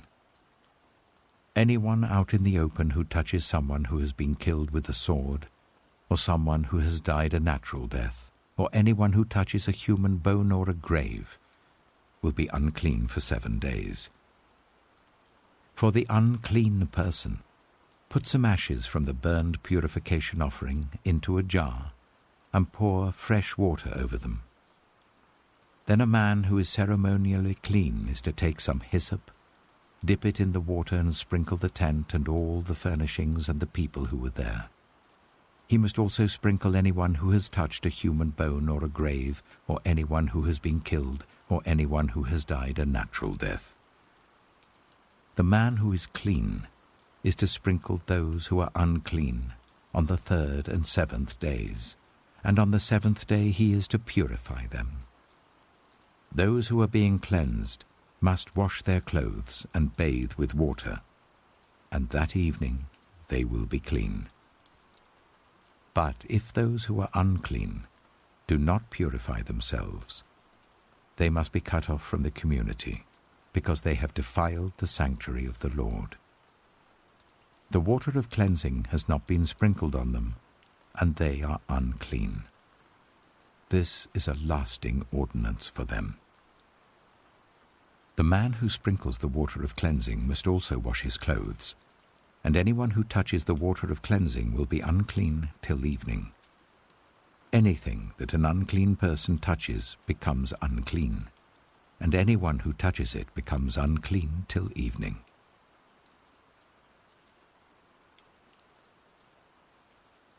Numbers chapter 20.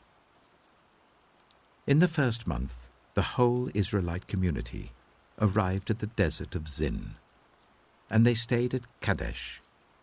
There Miriam died and was buried. Now there was no water for the community, and the people gathered in opposition to Moses and Aaron.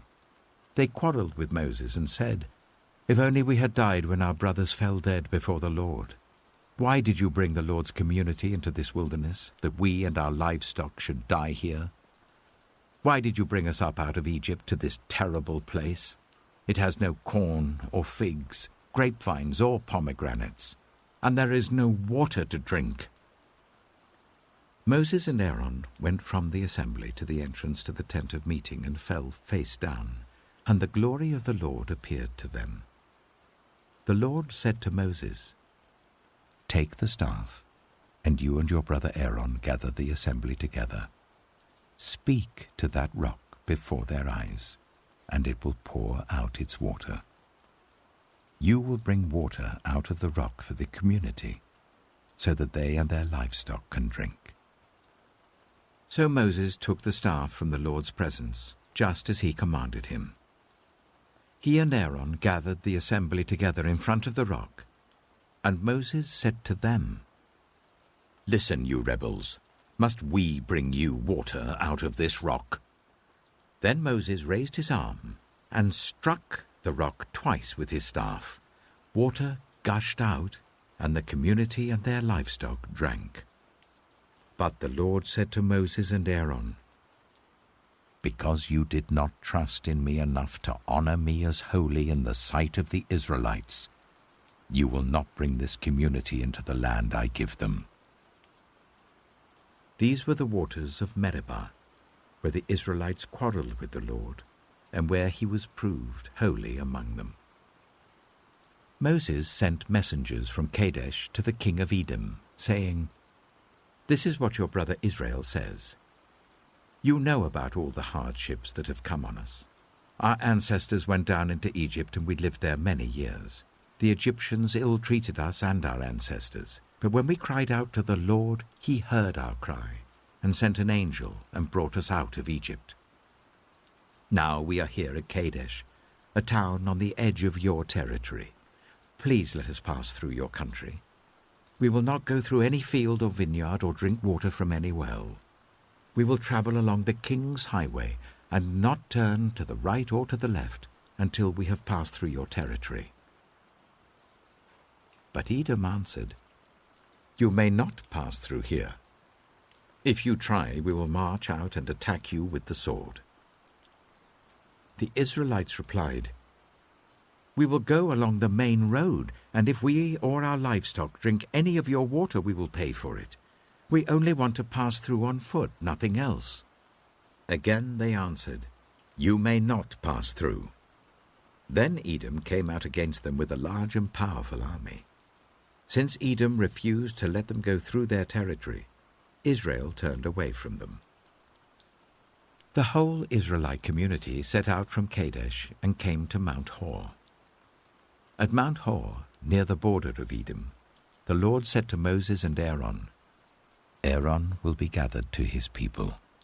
He will not enter the land I give the Israelites, because both of you rebelled against my command at the waters of Meribah. Call Aaron and his son Eleazar, and take them up Mount Hor. Remove Aaron's garments and put them on his son Eleazar, for Aaron will be gathered to his people. He will die there." Moses did as the Lord commanded. They went up Mount Hor in the sight of the whole community. Moses removed Aaron's garments and put them on his son Eleazar, and Aaron died there on top of the mountain. Then Moses and Eleazar came down from the mountain, and when the whole community learned that Aaron had died, all the Israelites mourned for him 30 days.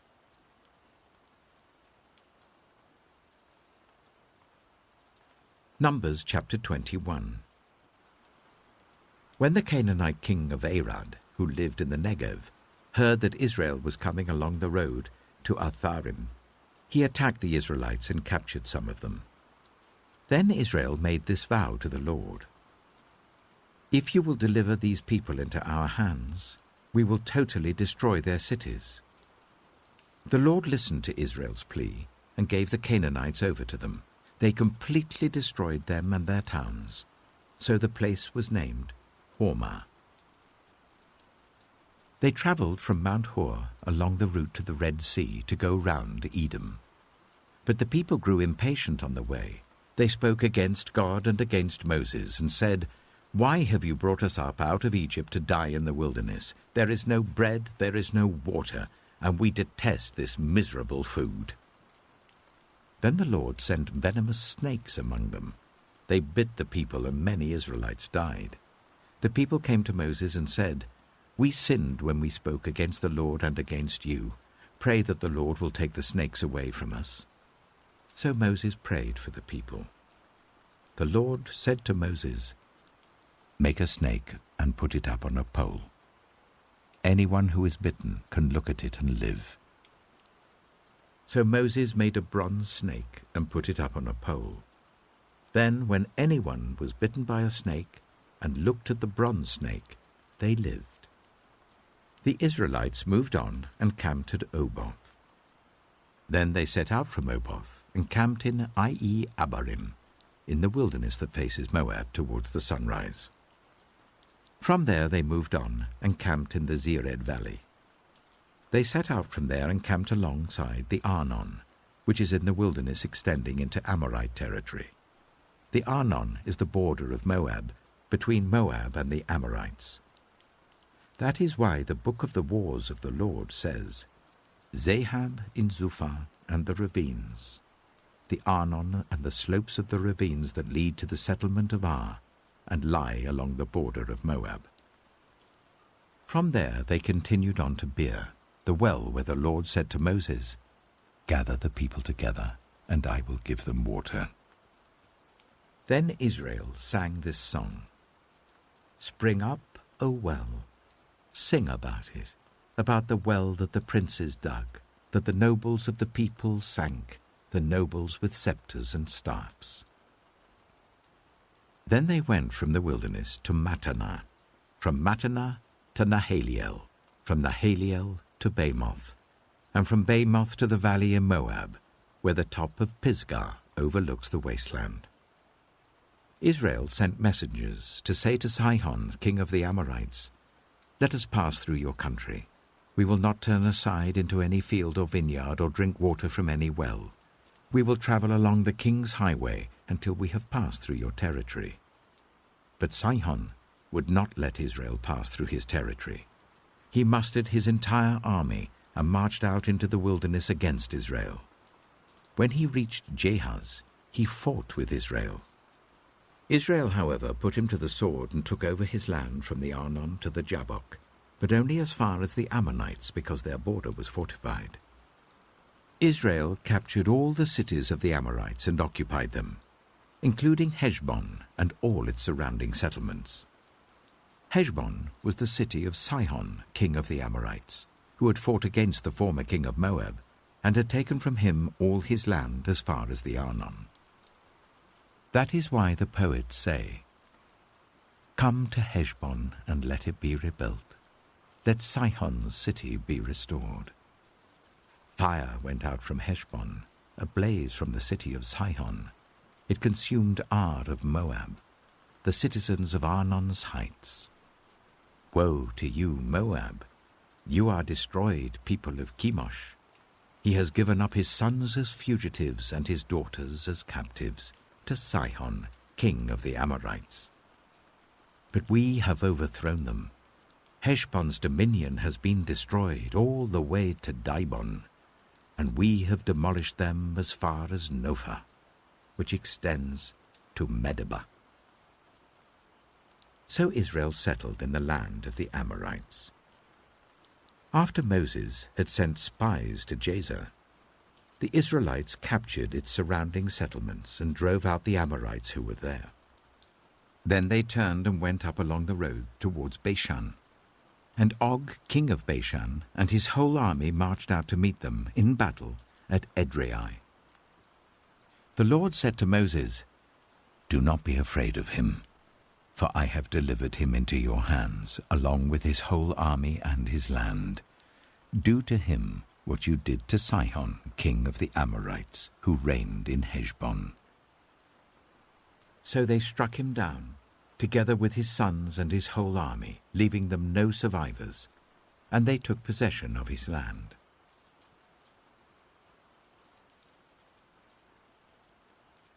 Numbers chapter 22. Then the Israelites travelled to the plains of Moab and camped along the Jordan opposite Jericho.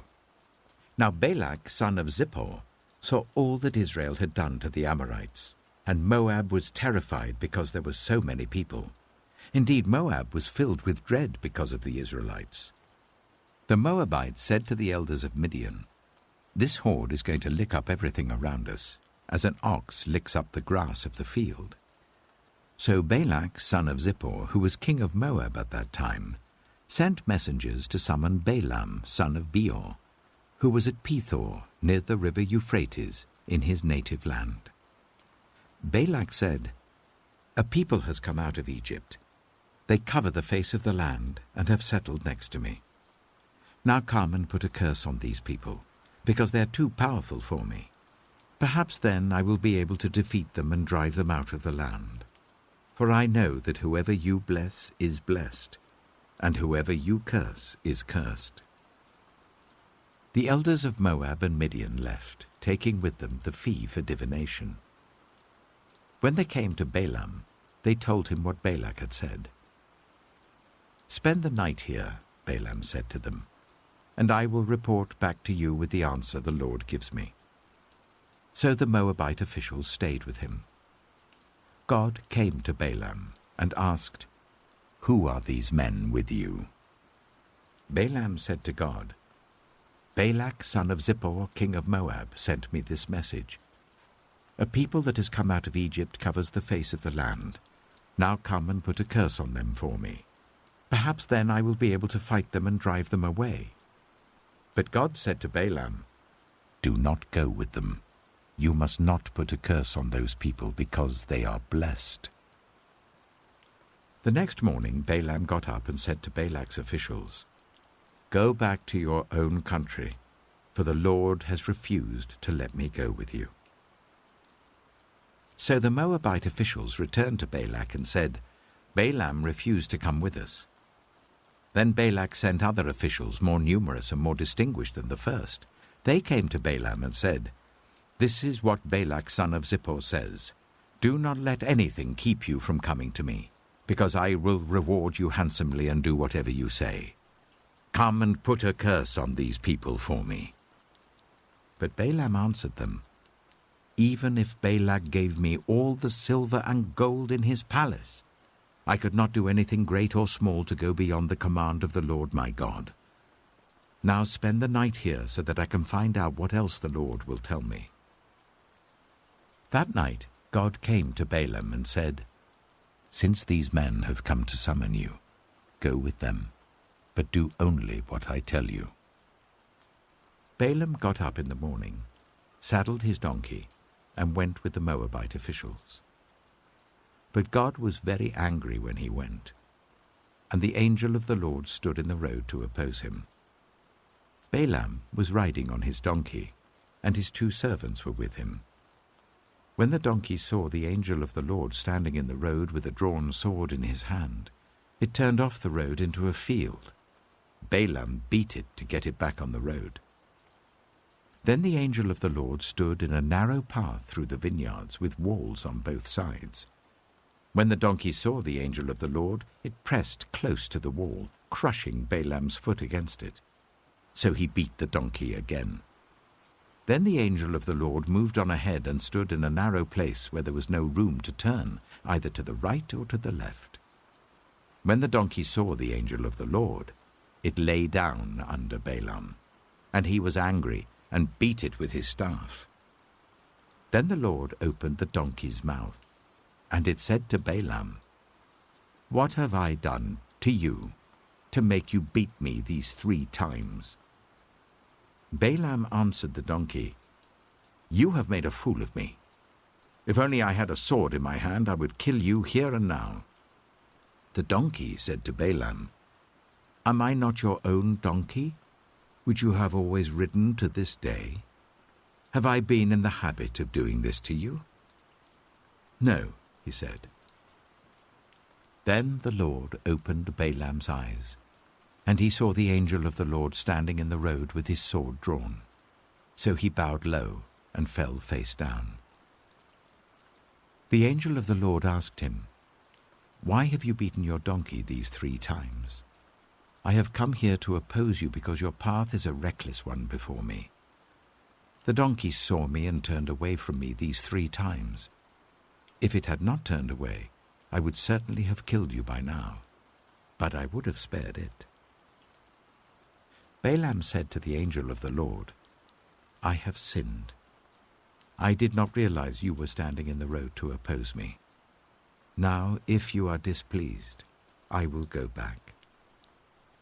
The angel of the Lord said to Balaam, "Go with the men, but speak only what I tell you." So Balaam went with Balak's officials. When Balak heard that Balaam was coming, he went out to meet him at the Moabite town on the Arnon border, at the edge of his territory. Balak said to Balaam, "Did I not send you an urgent summons? Why didn't you come to me? Am I really not able to reward you?" "Well, I've come to you now," Balaam replied, "but I can't say whatever I please. I must speak only what God puts in my mouth." Then Balaam went with Balak to Kiriath-Huzoth. Balak sacrificed cattle and sheep and gave some to Balaam and the officials who were with him. The next morning Balak took Balaam up to Bamoth Baal, and from there he could see the outskirts of the Israelite camp.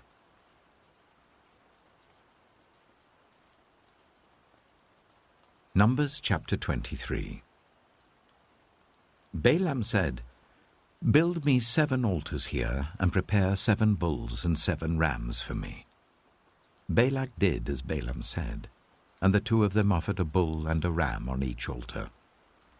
Then Balaam said to Balak, "Stay here beside your offering while I go aside. Perhaps the Lord will come to meet with me. Whatever he reveals to me I will tell you." Then he went off to a barren height. God met with him, and Balaam said, "I have prepared 7 altars, and on each altar I have offered a bull and a ram." The Lord put a word in Balaam's mouth and said, "Go back to Balak, and give him this word." So he went back to him, and found him standing beside his offering with all the Moabite officials. Then Balaam spoke his message. "Balak brought me from Aram, the king of Moab from the eastern mountains. 'Come,' he said, 'curse Jacob for me. Come, denounce Israel.' How can I curse those whom God has not cursed?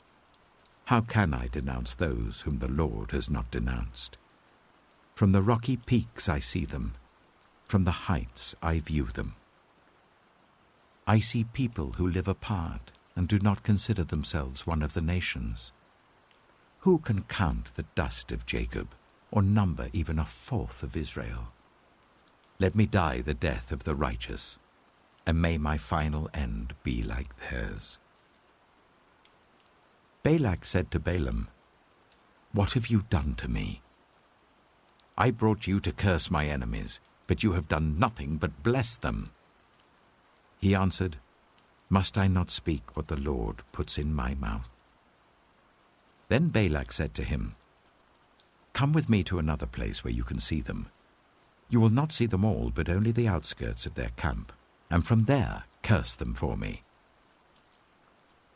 So he took him to the field of Zophim on the top of Pisgah, and there he built 7 altars and offered a bull and a ram on each altar.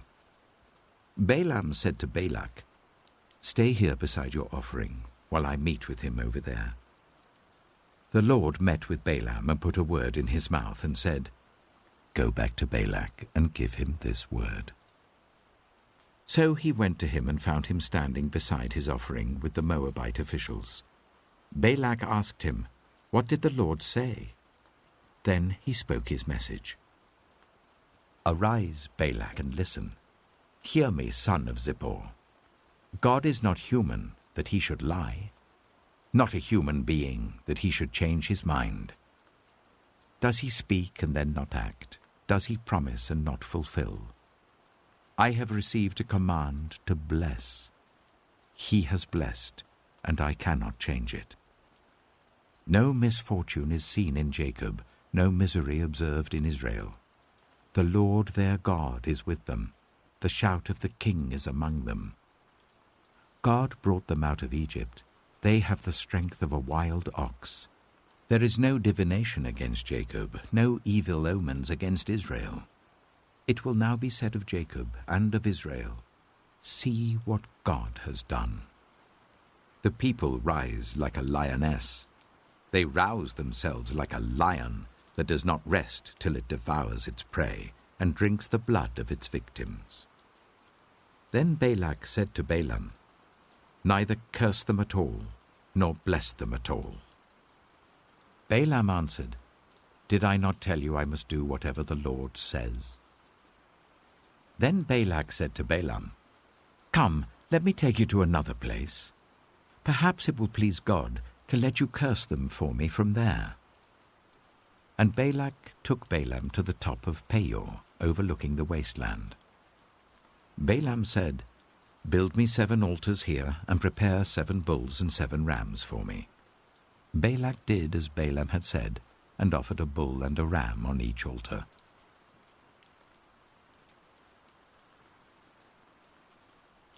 Numbers chapter 24. Now when Balaam saw that it pleased the Lord to bless Israel, he did not resort to divination as at other times, but turned his face toward the wilderness. When Balaam looked out and saw Israel encamped tribe by tribe, the Spirit of God came on him, and he spoke his message. The prophecy of Balaam, son of Beor, the prophecy of one whose eye sees clearly, the prophecy of one who hears the words of God, who sees a vision from the Almighty, who falls prostrate and whose eyes are opened.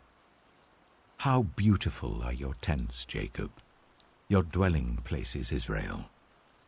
Like valleys they spread out, like gardens beside a river, like aloes planted by the Lord, like cedars beside the waters. Water will flow from their buckets, their seed will have abundant water. Their king will be greater than Agag, their kingdom will be exalted. God brought them out of Egypt. They have the strength of a wild ox. They devour hostile nations and break their bones in pieces.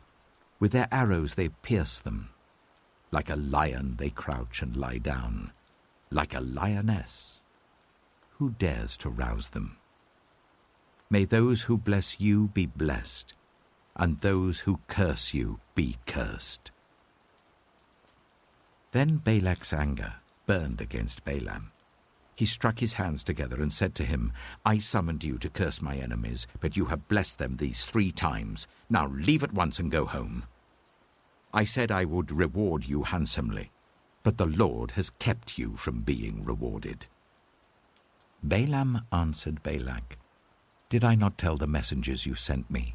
Even if Balak gave me all the silver and gold in his palace, I could not do anything of my own accord, good or bad, to go beyond the command of the Lord. And I must say only what the Lord says. Now I am going back to my people, but come, let me warn you of what this people will do to your people in days to come. Then he spoke his message. The prophecy of Balaam, son of Beor. The prophecy of one whose eye sees clearly.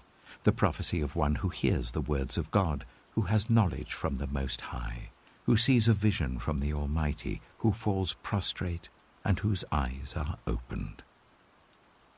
I see him, but not now. I behold him, but not near. A star will come out of Jacob, a scepter will rise out of Israel. He will crush the foreheads of Moab, the skulls of all the people of Sheth. Edom will be conquered. Seir, his enemy, will be conquered, but Israel will grow strong. A ruler will come out of Jacob and destroy the survivors of the city. Then Balaam saw Amalek and spoke his message. Amalek was first among the nations, but their end will be utter destruction. Then he saw the Kenites and spoke his message. Your dwelling place is secure, your nest is set in a rock, yet you Kenites will be destroyed when Ashur takes you captive. Then he spoke his message. Alas, who can live when God does this? Ships will come from the shores of Cyprus. They will subdue Ashur and Eber, but they too will come to ruin. Then Balaam got up and returned home, and Balak went his own way.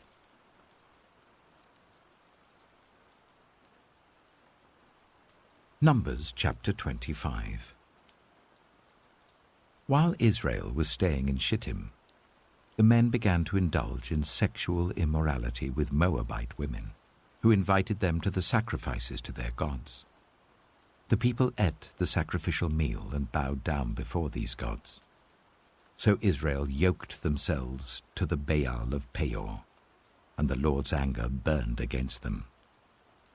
The Lord said to Moses, Take all the leaders of these people, kill them, and expose them in broad daylight before the Lord, so that the Lord's fierce anger may turn away from Israel. So Moses said to Israel's judges, Each of you must put to death those of your people who have yoked themselves to the Baal of Peor. Then an Israelite man brought into the camp a Midianite woman right before the eyes of Moses and the whole assembly of Israel, while they were weeping at the entrance to the tent of meeting. When Phinehas, son of Eleazar, the son of Aaron the priest, saw this, he left the assembly, took a spear in his hand, and followed the Israelite into the tent. He drove the spear into both of them, right through the Israelite man and into the woman's stomach. Then the plague against the Israelites was stopped. But those who died in the plague numbered 24,000. The Lord said to Moses, Phinehas, son of Eleazar, the son of Aaron the priest, has turned my anger away from the Israelites.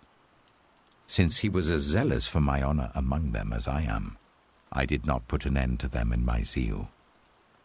Therefore tell him, I am making my covenant of peace with him. He and his descendants will have a covenant of a lasting priesthood, because he was zealous for the honor of his God and made atonement for the Israelites. The name of the Israelite who was killed with the Midianite woman was Zimri, son of Salu, the leader of a Simeonite family. And the name of the Midianite woman who was put to death was Cozbi, daughter of Zur, a tribal chief of a Midianite family. The Lord said to Moses, "Treat the Midianites as enemies and kill them. They treated you as enemies when they deceived you in the Peor incident involving their sister Cozbi, the daughter of a Midianite leader, the woman who was killed when the plague came as a result of that incident."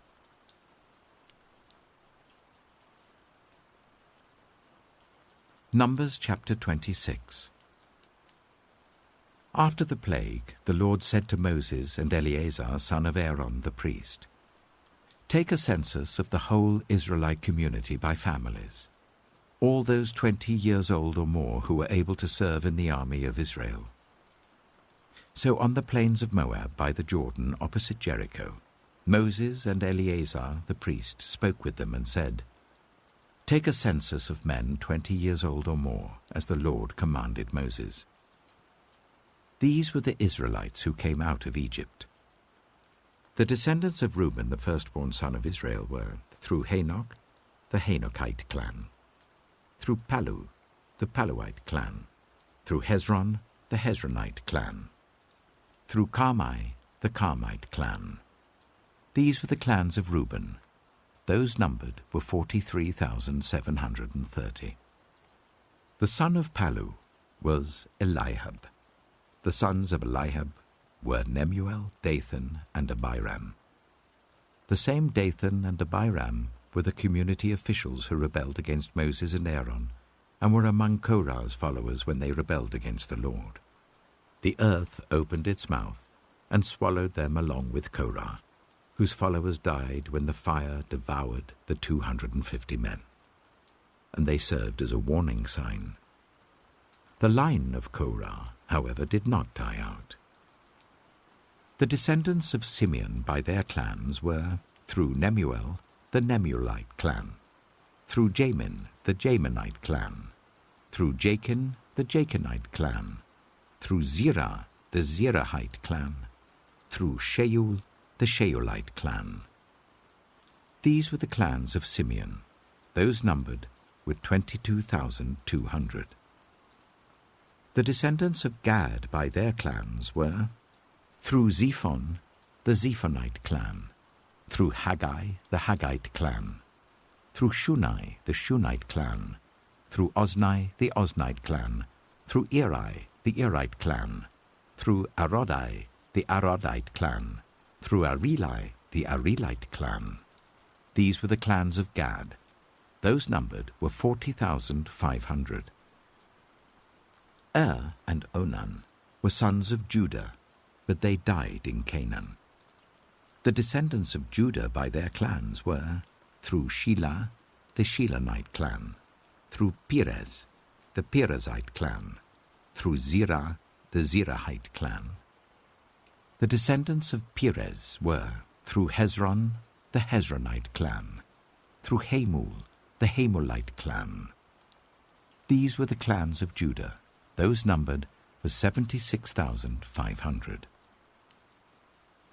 The descendants of Issachar by their clans were, through Tola, the Tolaite clan; through Puah, the Puahite clan; through Jashab, the Jashabite clan; through Shimron, the Shimronite clan. These were the clans of Issachar. Those numbered were 64,300. The descendants of Zebulun by their clans were, through Sered, the Seredite clan; through Elon, the Elonite clan; through Jaliel, the Jalielite clan. These were the clans of Zebulun. Those numbered were 60,500. The descendants of Joseph by their clans through Manasseh and Ephraim were, the descendants of Manasseh, through Machir, the Machirite clan; Machir was the father of Gilead. Through Gilead, the Gileadite clan. These were the descendants of Gilead. Through Iezer, the Iezerite clan. Through Helek, the Helekite clan. Through Asriel, the Asrielite clan. Through Shechem, the Shechemite clan. Through Shemida, the Shemidite clan. Through Hepher, the Hepherite clan. Zelophehad, son of Hepher, had no sons. He had only daughters, whose names were Mahlah, Noah, Hoglah, Milcah, and Tirzah. These were the clans of Manasseh. Those numbered were 52,700. These were the descendants of Ephraim by their clans. Through Shuthelah, the Shuthelahite clan. Through Becher, the Becherite clan. Through Tehan, the Tehanite clan. These were the descendants of Shuthelah. Through Eron, the Eronite clan. These were the clans of Ephraim. Those numbered were 32,500. These were the descendants of Joseph by their clans. The descendants of Benjamin by their clans were, through Bela, the Belaite clan, through Ashbel, the Ashbelite clan, through Ahiram, the Ahiramite clan, through Shufam, the Shufamite clan, through Hufam, the Hufamite clan. The descendants of Bela through Ard and Naaman were, through Ard, the Ardite clan, through Naaman, the Naamite clan. These were the clans of Benjamin. Those numbered were 45,600. These were the descendants of Dan by their clans. Through Shuham, the Shuhamite clan. These were the clans of Dan. All of them were Shuhamite clans, and those numbered were 64,400. The descendants of Asher by their clans were, through Imnah, the Imnite clan, through Ishvi, the Ishvite clan, through Beriah, the Beriahite clan, and through the descendants of Beriah, through Heber, the Heberite clan, through Malkiel, the Malkielite clan. Asher had a daughter named Sirah. These were the clans of Asher. Those numbered were 53,400. The descendants of Naphtali by their clans were, through Jaziel, the Jazielite clan, through Gunai, the Gunite clan, through Jezer, the Jezerite clan, through Shillem, the Shillemite clan. These were the clans of Naphtali. Those numbered were 45,400. The total number of the men of Israel was 601,730. The Lord said to Moses, "The land is to be allotted to them as an inheritance based on the number of names. To a larger group give a larger inheritance, and to a smaller group a smaller one. Each is to receive its inheritance according to the number of those listed. Be sure that the land is distributed by lot. What each group inherits will be according to the names for its ancestral tribe. Each inheritance is to be distributed by lot among the larger and smaller groups." These were the Levites who were counted by their clans. Through Gershon, the Gershonite clan. Through Kohath, the Kohathite clan. Through Merari, the Merarite clan. These also were Levite clans, the Libnite clan, the Hebronite clan, the Marlite clan, the Mushite clan, the Korahite clan. Kohath was the forefather of Amram. The name of Amram's wife was Jochebed, a descendant of Levi who was born to the Levites in Egypt. To Amram she bore Aaron, Moses, and their sister Miriam. Aaron was the father of Nadab and Abihu, Eleazar and Ithamar.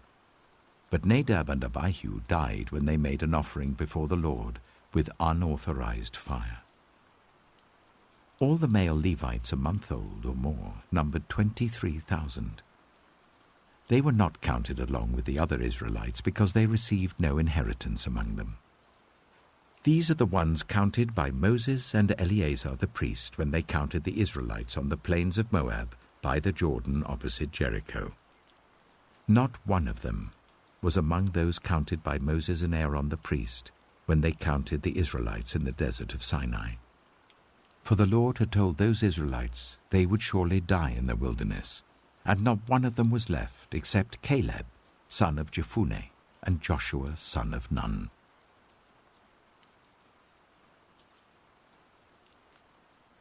Numbers chapter 27. The daughters of Zelophehad, son of Hepher, the son of Gilead, the son of Machir, the son of Manasseh, belonged to the clans of Manasseh, son of Joseph. The names of the daughters were Mahlah, Noah, Hoglah, Milcah, and Tirzah. They came forward and stood before Moses, Eleazar the priest, the leaders, and the whole assembly at the entrance to the tent of meeting, and said, "Our father died in the wilderness.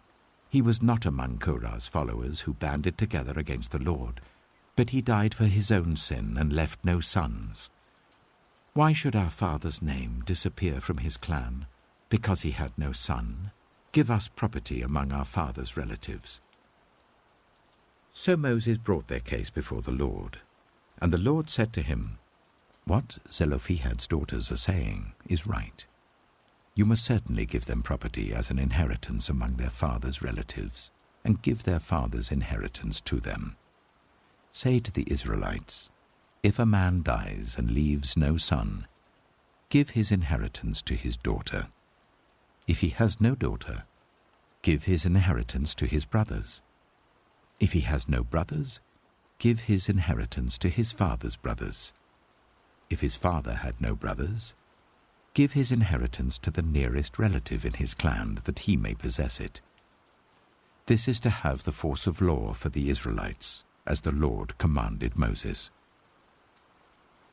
Then the Lord said to Moses, "Go up this mountain in the Abarim range, and see the land I have given the Israelites. After you have seen it, you too will be gathered to your people as your brother Aaron was. For when the community rebelled at the waters in the desert of Zin, both of you disobeyed my command to honor me as holy before their eyes." These were the waters of Meribah Kadesh in the desert of Zin. Moses said to the Lord, "May the Lord, the God who gives breath to all living things, appoint someone over this community to go out and come in before them, one who will lead them out and bring them in, so that the Lord's people will not be like sheep without a shepherd." So the Lord said to Moses, "Take Joshua, son of Nun, a man in whom is the spirit of leadership, and lay your hand on him. Make him stand before Eleazar the priest and the entire assembly, and commission him in their presence. Give him some of your authority, so that the whole Israelite community will obey him. He is to stand before Eleazar the priest, who will obtain decisions for him by inquiring of the Urim before the Lord.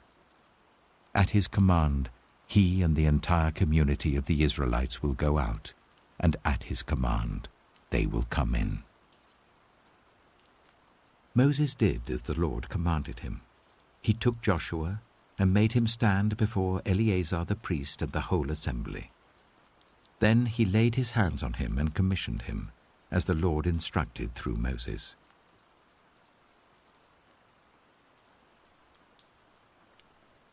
Numbers chapter 28. The Lord said to Moses, "Give this command to the Israelites, and say to them, make sure that you present to me at the appointed time my food offerings as an aroma pleasing to me. Say to them, this is the food offering you are to present to the Lord. 2 lambs a year old without defect as a regular burnt offering each day. Offer 1 lamb in the morning and the other at twilight, together with a grain offering of 1/10 of an ephah of the finest flour, mixed with 1/4 of a hin of oil from pressed olives. This is the regular burnt offering instituted at Mount Sinai as a pleasing aroma, a food offering presented to the Lord. The accompanying drink offering is to be 1/4 of a hin of fermented drink with each lamb. Pour out the drink offering to the Lord at the sanctuary. Offer the second lamb at twilight, along with the same kind of grain offering and drink offering that you offer in the morning. This is a food offering, an aroma pleasing to the Lord. On the Sabbath day, make an offering of 2 lambs a year old without defect, together with its drink offering, and a grain offering of 1/5 of an ephah of the finest flour mixed with olive oil. This is the burnt offering for every Sabbath, in addition to the regular burnt offering and its drink offering. On the 1st of every month, present to the Lord a burnt offering of 2 young bulls, 1 ram, and 7 male lambs a year old, all without defect. With each bull there is to be a grain offering of 3/10 of an ephah of the finest flour mixed with oil. With the ram, a grain offering of 1/5 of an ephah of the finest flour mixed with oil. And with each lamb, a grain offering of 1/10 of an ephah of the finest flour mixed with oil. This is for a burnt offering, a pleasing aroma, a food offering presented to the Lord.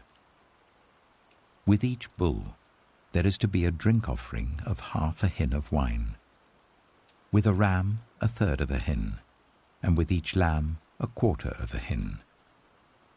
This is the monthly burnt offering to be made at each new moon during the year.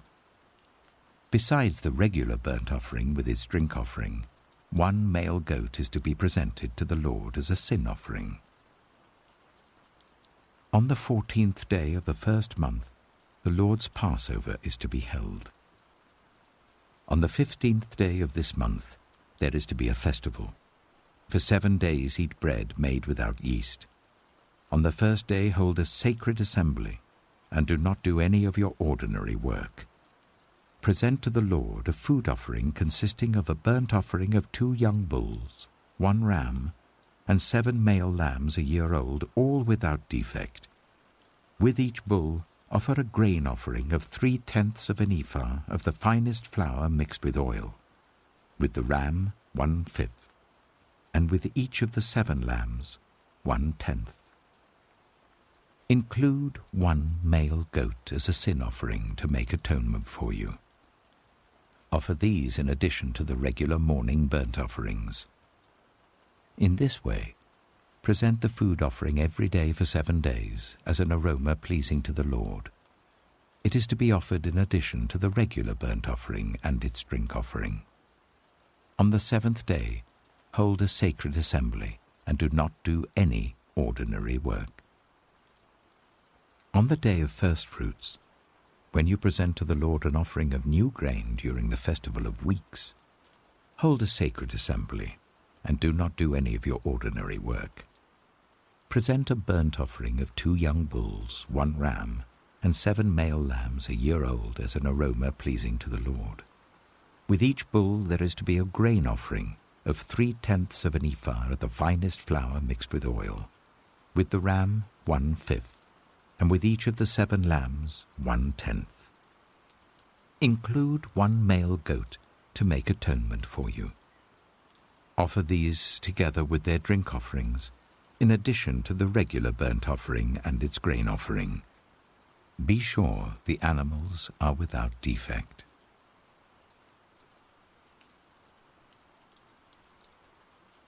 Numbers chapter 29. On the first day of the 7th month, hold a sacred assembly, and do not do any of your ordinary work. It is a day for you to sound the trumpets. As an aroma pleasing to the Lord, offer a burnt offering of 1 young bull, 1 ram, and 7 male lambs a year old, all without defect. With the bull, offer a grain offering of 3/10 of an ephah of the finest flour mixed with olive oil. With the ram, 1/5, and with each of the 7 lambs, 1/10. Include 1 male goat as a sin offering to make atonement for you. These are in addition to the monthly and daily burnt offerings with their grain offerings and drink offerings as specified. They are food offerings presented to the Lord, a pleasing aroma. On the 10th day of this 7th month, hold a sacred assembly. You must deny yourselves and do no work.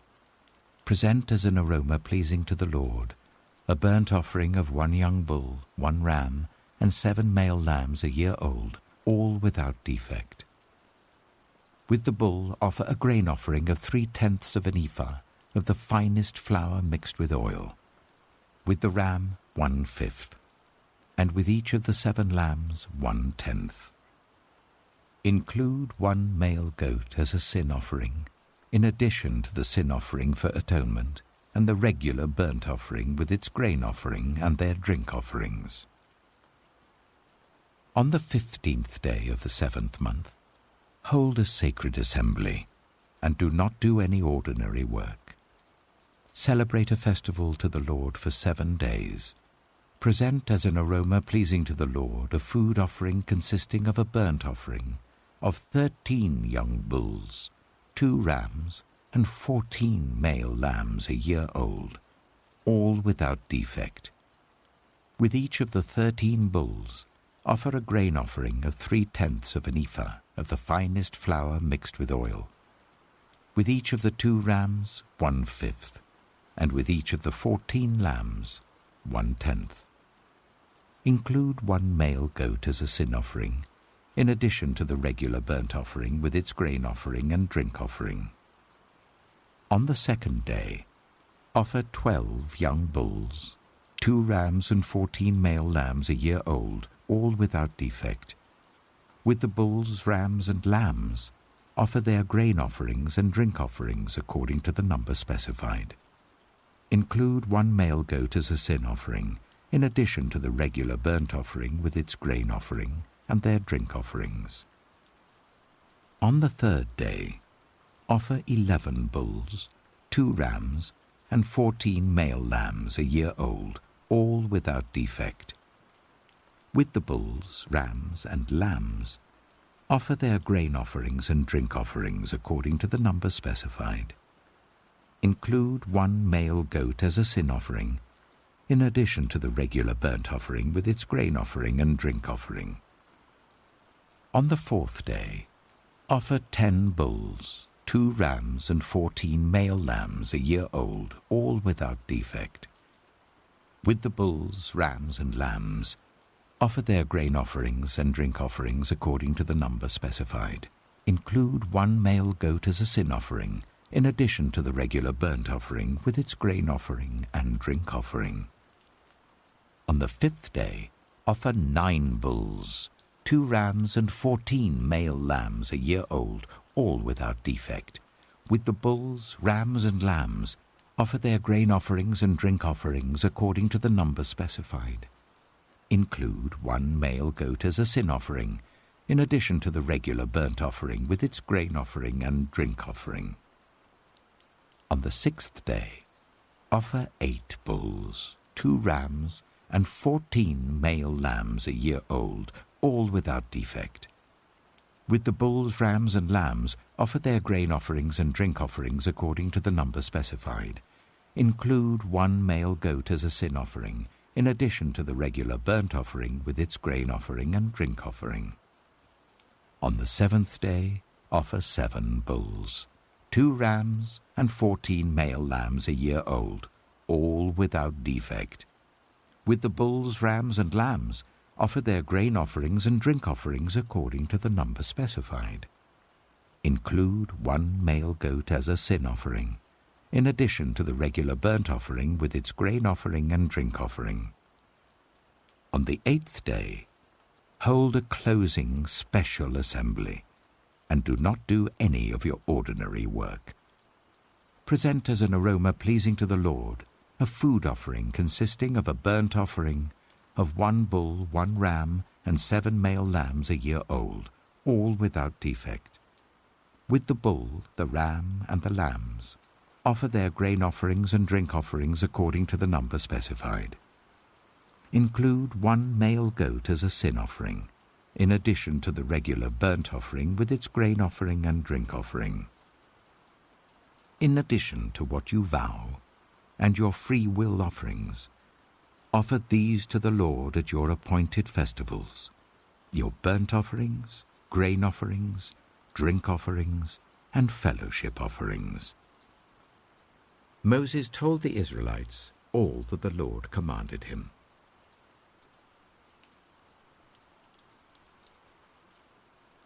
Numbers chapter 30.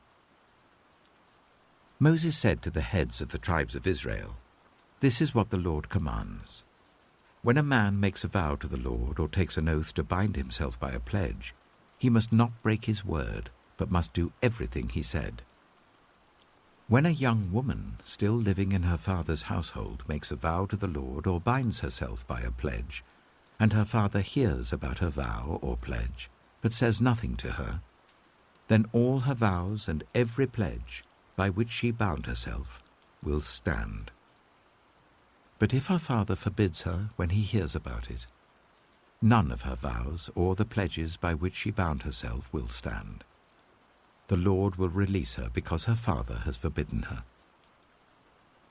If she marries after she makes a vow, or after her lips utter a rash promise by which she binds herself, and her husband hears about it but says nothing to her, then her vows or the pledges by which she bound herself will stand. But if her husband forbids her when he hears about it, he nullifies the vow that binds her, or the rash promise by which she binds herself, and the Lord will release her.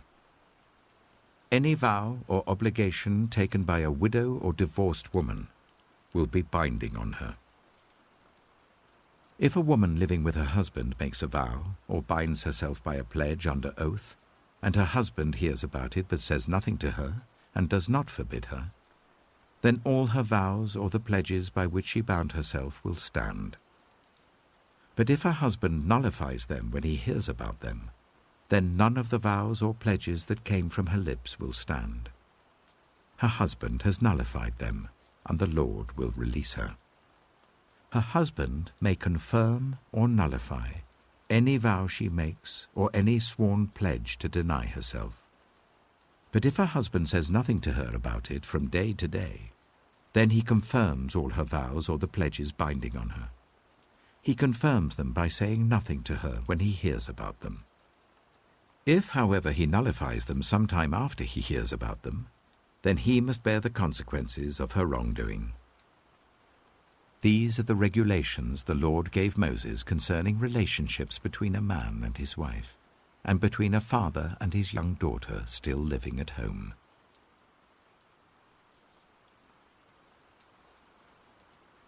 Numbers chapter 31. The Lord said to Moses, "Take vengeance on the Midianites for the Israelites. After that, you will be gathered to your people."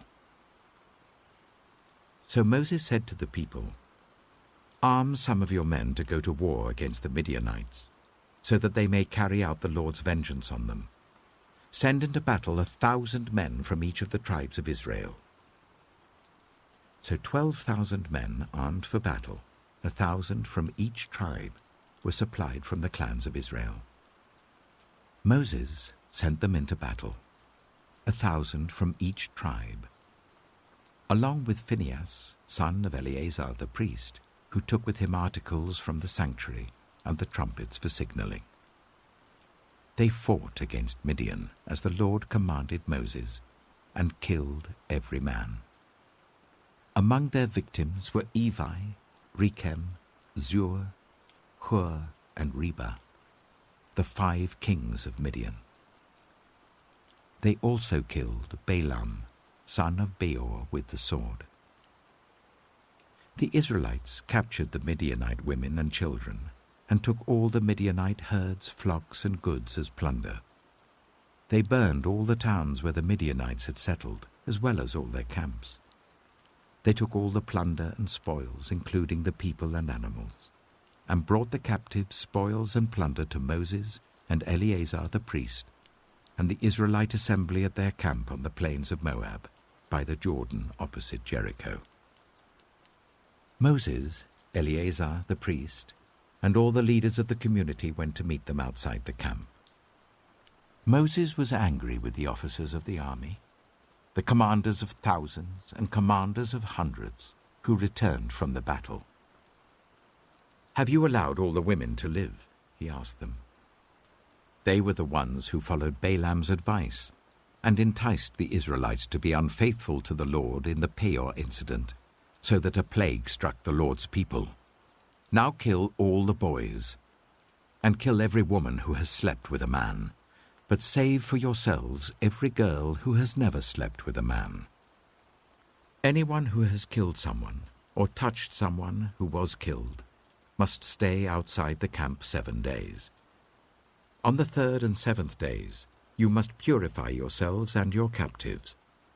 Purify every garment as well as everything made of leather, goat hair, or wood. Then Eleazar the priest said to the soldiers who had gone into battle, "This is what is required by the law that the Lord gave Moses. Gold, silver, bronze, iron, tin, lead, and anything else that can withstand fire must be put through the fire, and then it will be clean. But it must also be purified with the water of cleansing.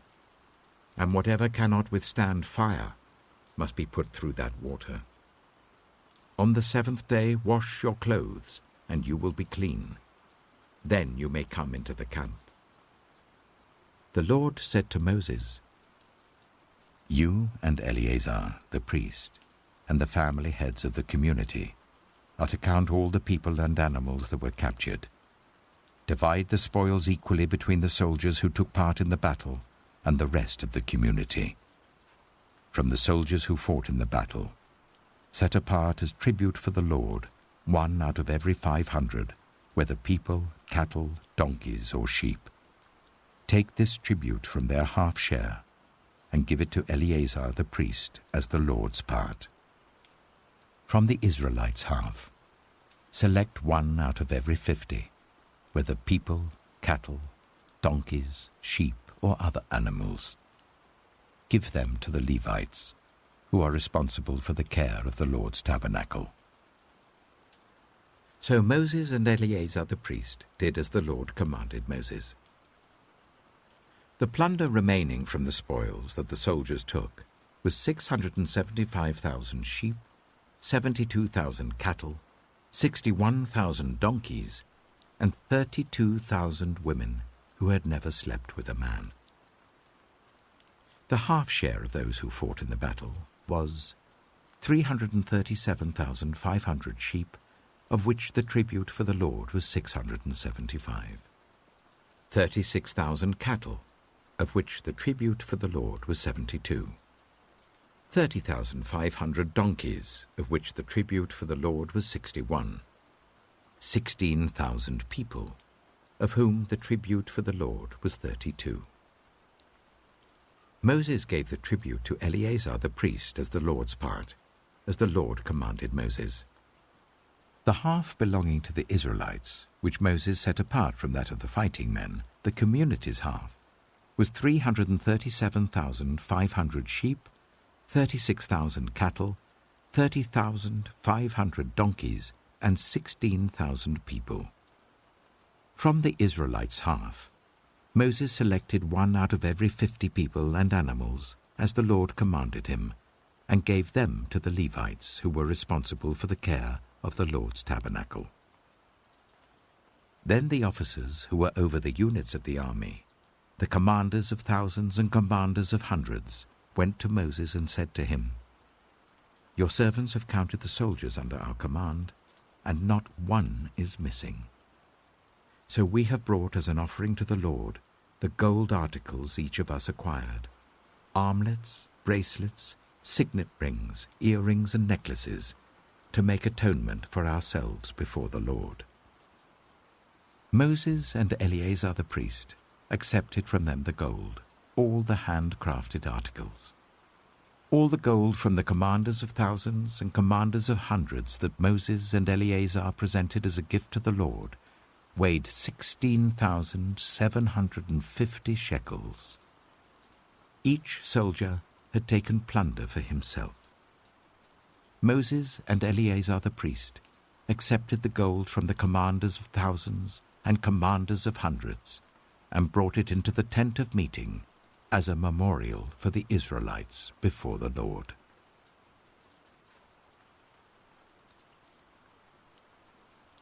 Numbers chapter 32. The Reubenites and Gadites, who had very large herds and flocks, saw that the lands of Jazer and Gilead were suitable for livestock.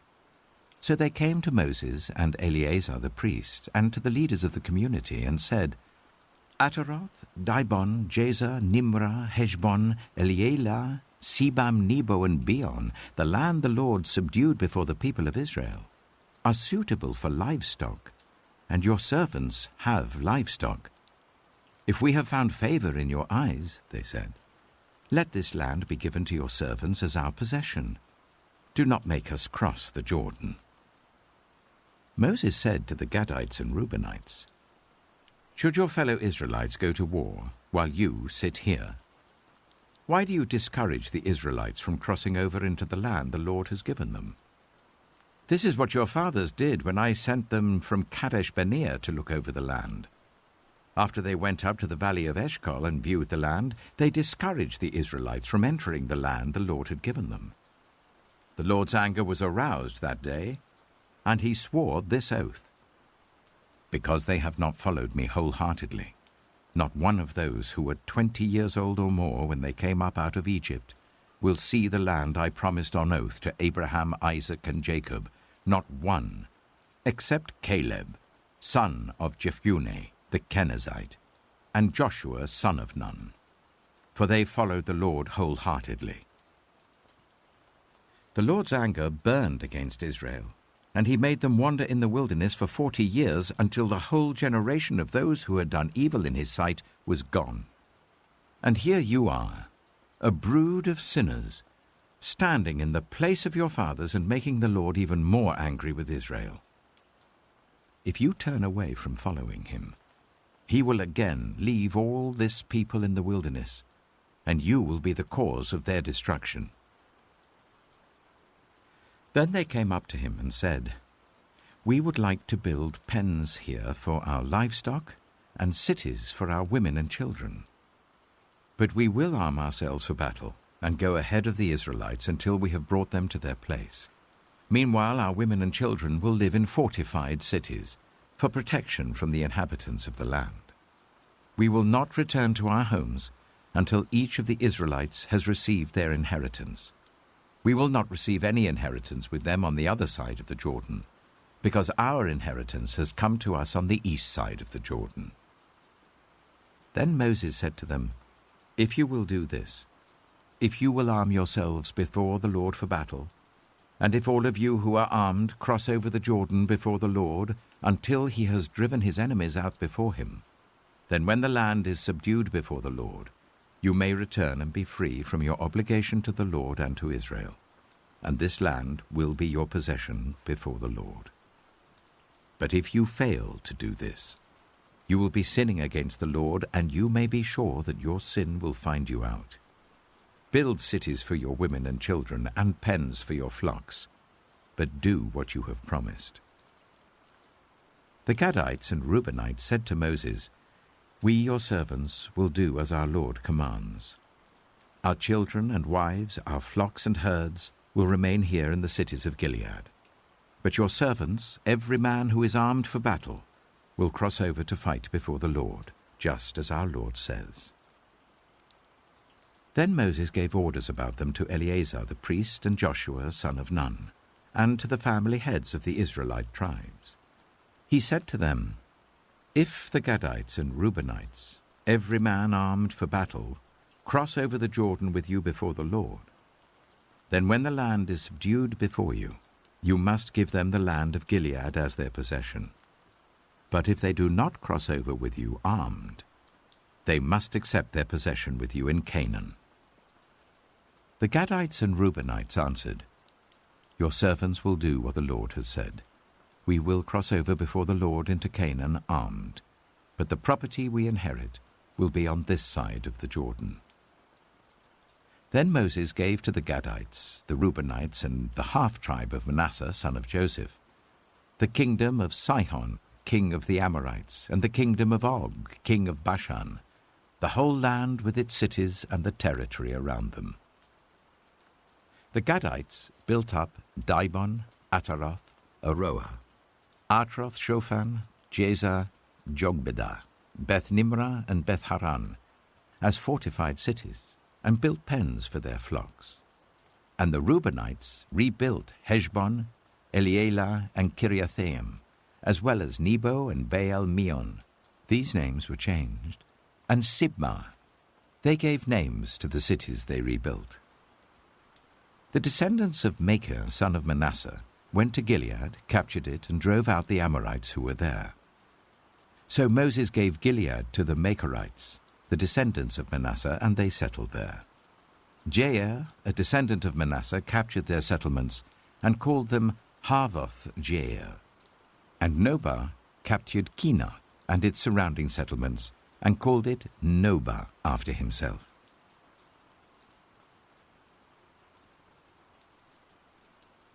Numbers chapter 33. Here are the stages in the journey of the Israelites when they came out of Egypt by divisions under the leadership of Moses and Aaron.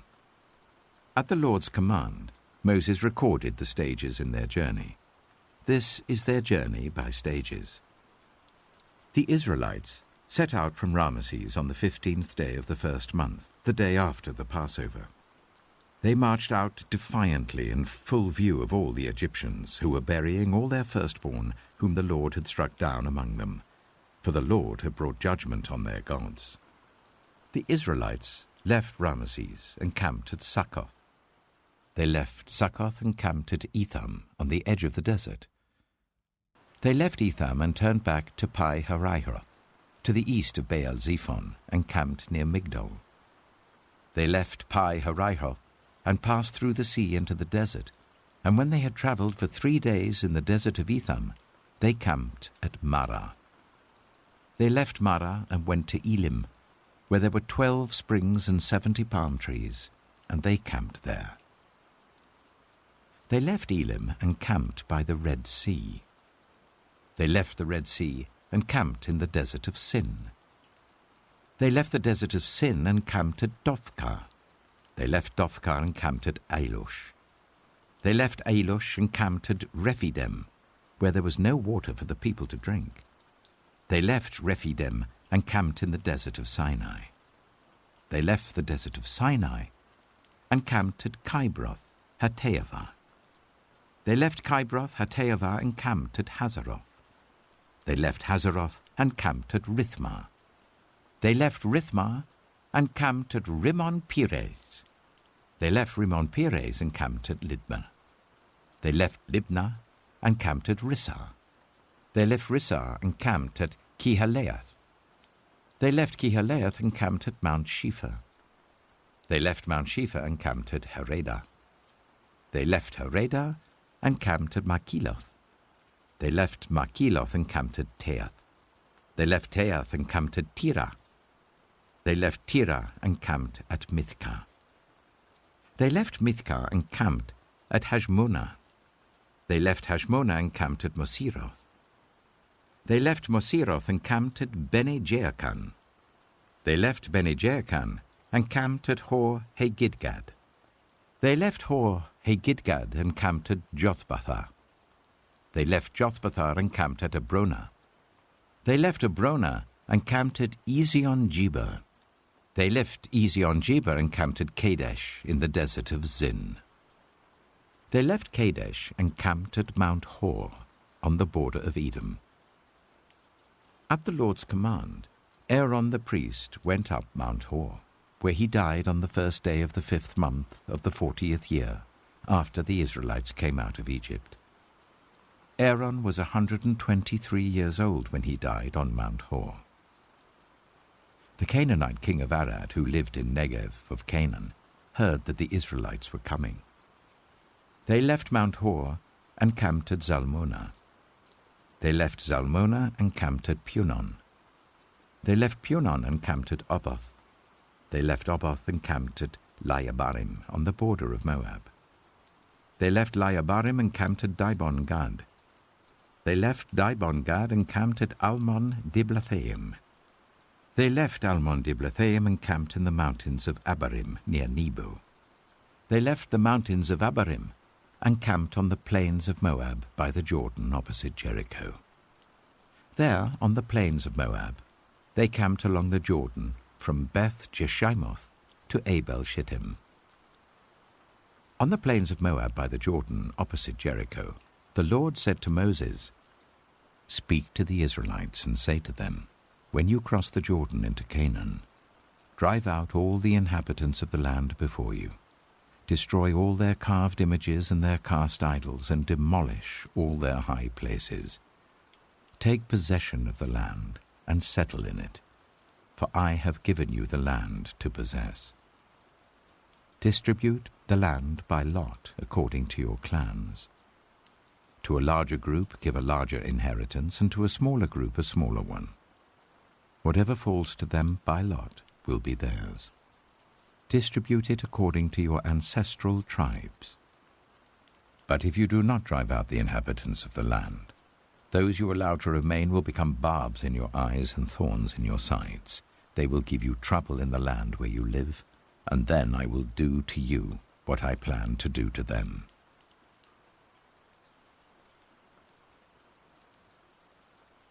Numbers chapter 34. The Lord said to Moses, "Command the Israelites and say to them, when you enter Canaan, the land that will be allotted to you as an inheritance is to have these boundaries. Your southern side will include some of the desert of Zin along the border of Edom. Your southern boundary will start in the east from the southern end of the Dead Sea, cross south of Scorpion Pass, continue on to Zin, and go south of Kadesh Barnea. Then it will go to Hazar Adar and over to Asmon, where it will turn, join the Wadi of Egypt, and end at the Mediterranean Sea.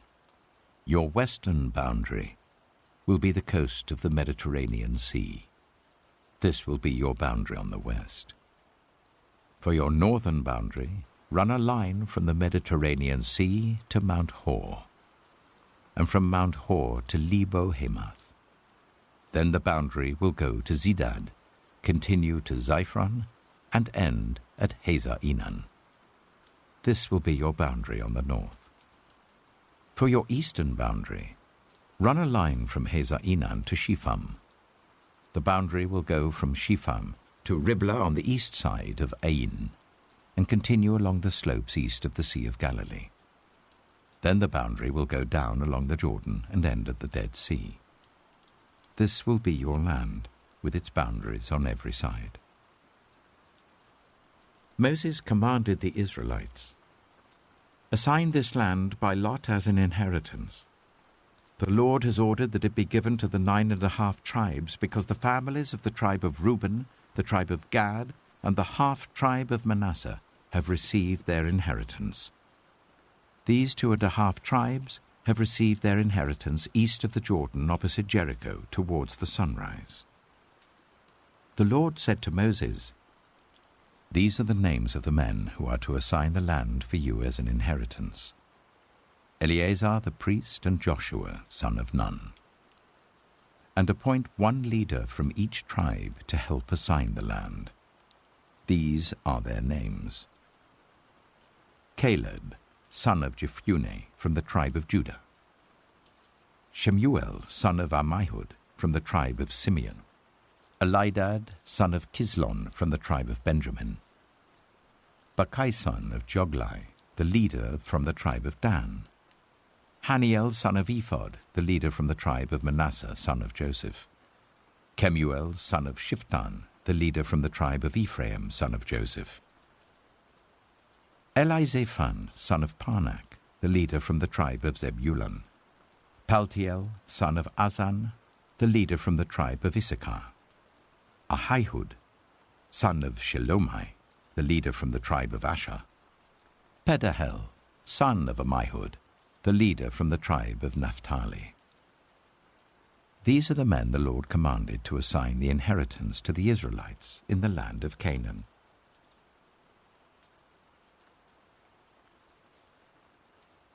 Numbers chapter 35. On the plains of Moab by the Jordan opposite Jericho, the Lord said to Moses, "Command the Israelites to give the Levites towns to live in from the inheritance the Israelites will possess, and give them pasture lands around the towns. Then they will have towns to live in and pasture lands for the cattle they own and all their other animals. The pasture lands around the towns that you give the Levites will extend 1,000 cubits from the town wall. Outside the town, measure 2,000 cubits on the east side, 2,000 on the south side, 2,000 on the west, and 2,000 on the north, with the town in the center. They will have this area as pasture land for the towns. 6 of the towns you give the Levites will be cities of refuge, to which a person who has killed someone may flee. In addition, give them 42 other towns. In all, you must give the Levites 48 towns, together with their pasture lands. The towns you give the Levites from the land the Israelites possess are to be given in proportion to the inheritance of each tribe. Take many towns from a tribe that has many, but few from one that has few." Then the Lord said to Moses, "Speak to the Israelites, and say to them, when you cross the Jordan into Canaan, select some towns to be your cities of refuge, to which a person who has killed someone accidentally may flee. They will be places of refuge from the avenger, so that anyone accused of murder may not die before they stand trial before the assembly. These 6 towns you give will be your cities of refuge. Give 3 on this side of the Jordan and 3 in Canaan as cities of refuge. These 6 towns will be a place of refuge for Israelites and for foreigners residing among them, so that anyone who has killed another accidentally can flee there. If anyone strikes someone a fatal blow with an iron object, that person is a murderer. The murderer is to be put to death. Or if anyone is holding a stone and strikes someone a fatal blow with it, that person is a murderer. The murderer is to be put to death. Or if anyone is holding a wooden object and strikes someone a fatal blow with it, that person is a murderer. The murderer is to be put to death. The avenger of blood shall put the murderer to death. When the avenger comes upon the murderer, the avenger shall put the murderer to death. If anyone with malice aforethought pushes another, or throws something at them intentionally so that they die, or if out of enmity one person hits another with their fist so that the other dies, that person is to be put to death. That person is a murderer. The avenger of blood shall put the murderer to death when they meet. But if without enmity someone suddenly pushes another, or throws something at them unintentionally, or without seeing them drops on them a stone heavy enough to kill them and they die, then since that other person was not an enemy and no harm was intended, the assembly must judge between the accused and the avenger of blood according to these regulations. The assembly must protect the one accused of murder from the avenger of blood and send the accused back to the city of refuge to which they fled. The accused must stay there until the death of the high priest who was anointed with holy oil.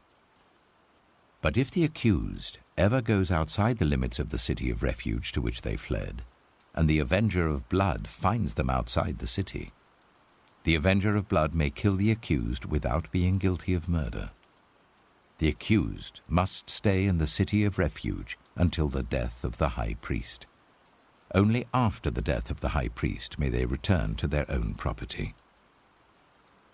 This is to have the force of law for you throughout the generations to come, wherever you live. Anyone who kills a person is to be put to death as a murderer only on the testimony of witnesses, but no one is to be put to death on the testimony of only one witness. Do not accept a ransom for the life of a murderer who deserves to die. They are to be put to death. Do not accept a ransom for anyone who has fled to a city of refuge and so allow them to go back and live on their own land before the death of the high priest. Do not pollute the land where you are.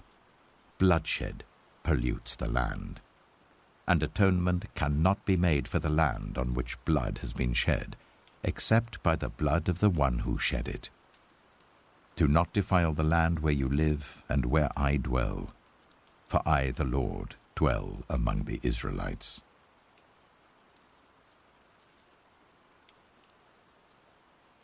Numbers chapter 36. The family heads of the clan of Gilead, son of Machir, the son of Manasseh, who were from the clans of the descendants of Joseph, came and spoke before Moses and the leaders, the heads of the Israelite families. They said, "When the Lord commanded my Lord to give the land as an inheritance to the Israelites by lot, he ordered you to give the inheritance of our brother Zelophehad to his daughters. Now suppose they marry men from other Israelite tribes, then their inheritance will be taken from our ancestral inheritance and added to that of the tribe they marry into. And so part of the inheritance allotted to us will be taken away. When the year of Jubilee for the Israelites comes, their inheritance will be added to that of the tribe into which they marry, and their property will be taken from the tribal inheritance of our ancestors." Then, at the Lord's command, Moses gave this order to the Israelites. What the tribe of the descendants of Joseph is saying is right. This is what the Lord commands for Zelophehad's daughters. They may marry anyone they please, as long as they marry within their father's tribal clan. No inheritance in Israel is to pass from one tribe to another, for every Israelite shall keep the tribal inheritance of their ancestors. Every daughter who inherits the land in any Israelite tribe must marry someone in her father's tribal clan, so that every Israelite will possess the inheritance of their ancestors. No inheritance may pass from one tribe to another, for each Israelite tribe is to keep the land it inherits. So Zelophehad's daughters did as the Lord commanded Moses. Zelophehad's daughters, Mahlah, Tirzah, Hoglah, Milcah, and Noah, married their cousins on their father's side. They married within the clans of the descendants of Manasseh son of Joseph, and their inheritance remained in their father's tribe and clan. These are the commands and regulations the Lord gave through Moses to the Israelites on the plains of Moab, by the Jordan, opposite Jericho.